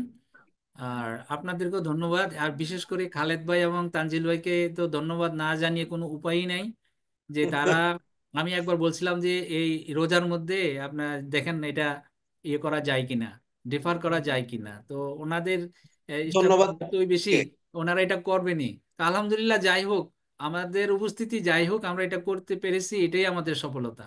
আর যেহেতু এই সমস্ত প্রোগ্রাম পরবর্তীতে রেকর্ডেড থাকবে, বা আপনারা ফেসবুকে হয়তো এটা ইয়ে করেছেন বা করবেন, তো সেই ক্ষেত্রে এটা আসলে উপস্থিতিটা ম্যাটার না, এটা মেসেজটা যাওয়াটাই হলো ম্যাটার। আমি আপনাদেরকে বলবো যে আপনারা যে উদ্দেশ্য নিয়ে স্কিল হাব তৈরি করেছেন, প্রতিষ্ঠিত করেছেন, সেই উদ্দেশ্যটা সৎ নিয়তে আপনারা করেছেন ইনশাল্লাহ, এবং ইসলামী ফিনান্সকে এগিয়ে নেওয়ার জন্য আপনারা কাজ করছেন। অন্যান্য ইস্যুর পাশাপাশি আপনাদের জন্য দোয়া থাকলো, এবং ভবিষ্যতেও আপনাদের এখানে যদি কোনো সুযোগ থাকে আপনাদের সাথে কথা বলার, ইনশাল্লাহ আমাকে পাবেন, এটুক বলে। আর যত পার্টিসিপেন্ট আসছেন এখানে, সবাইকে আপনাদের মূল্যবান সময়কে কোরবানি দিয়ে আমাদের সাথে থাকার জন্য, স্কিল হাবের সাথে থাকার জন্য আপনাদেরকে আপনাদের প্রতি আবারও কৃতজ্ঞতা প্রকাশ করছি। এবং আমার জন্য আপনারা একটু দোয়া করবেন, এটাই হচ্ছে আমার বড় চাওয়া এবং পাওয়া। Thank you. আসসালামু আলাইকুম। অনেক ধন্যবাদ, অনেক ধন্যবাদ মিজান ভাই। আর তানজিল আহমেদ, তোমার পক্ষ থেকে any speech, anything you want to say?